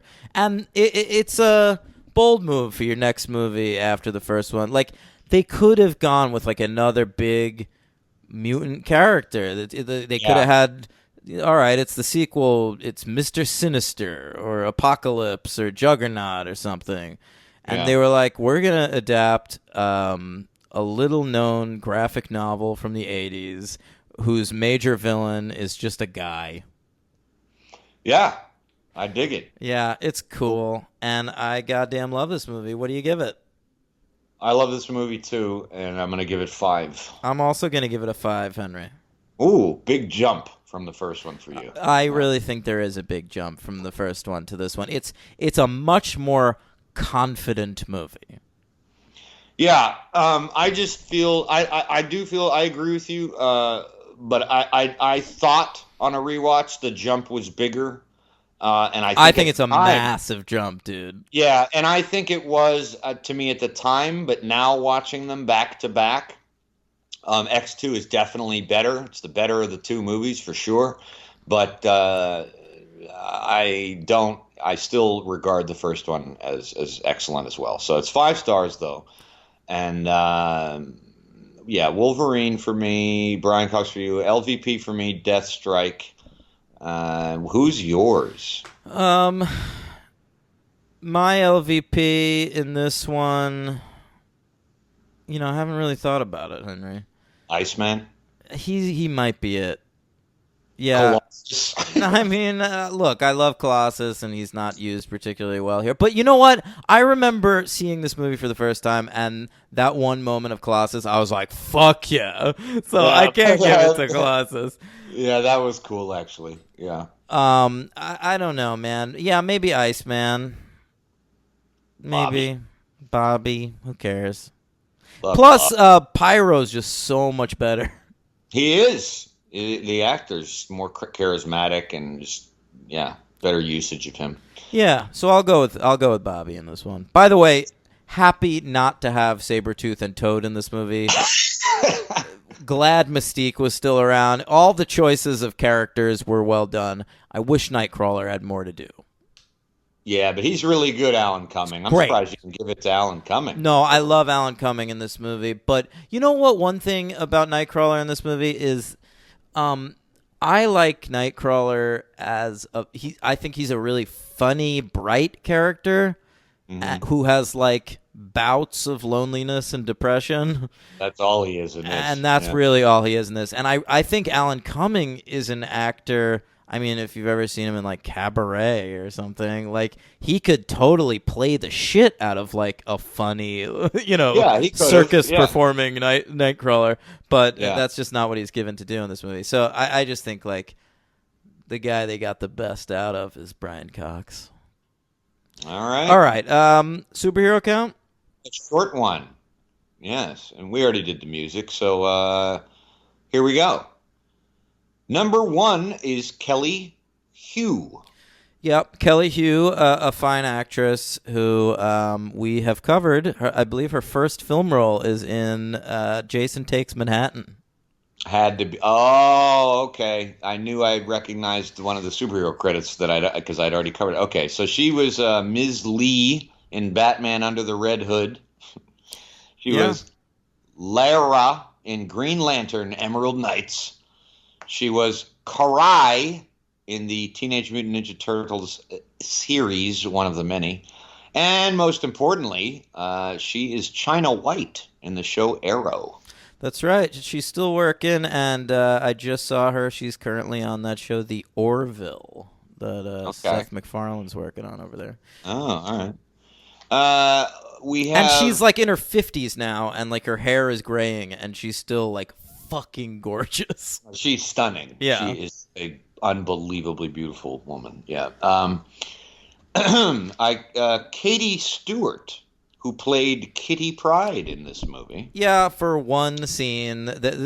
There's a lot of that in the break-in at the mansion. Yeah. Just like characters given like a second to do something. Another one is Siren.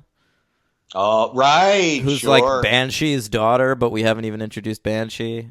Who's a great character, but we basically just get to see her use her power for like 2 seconds.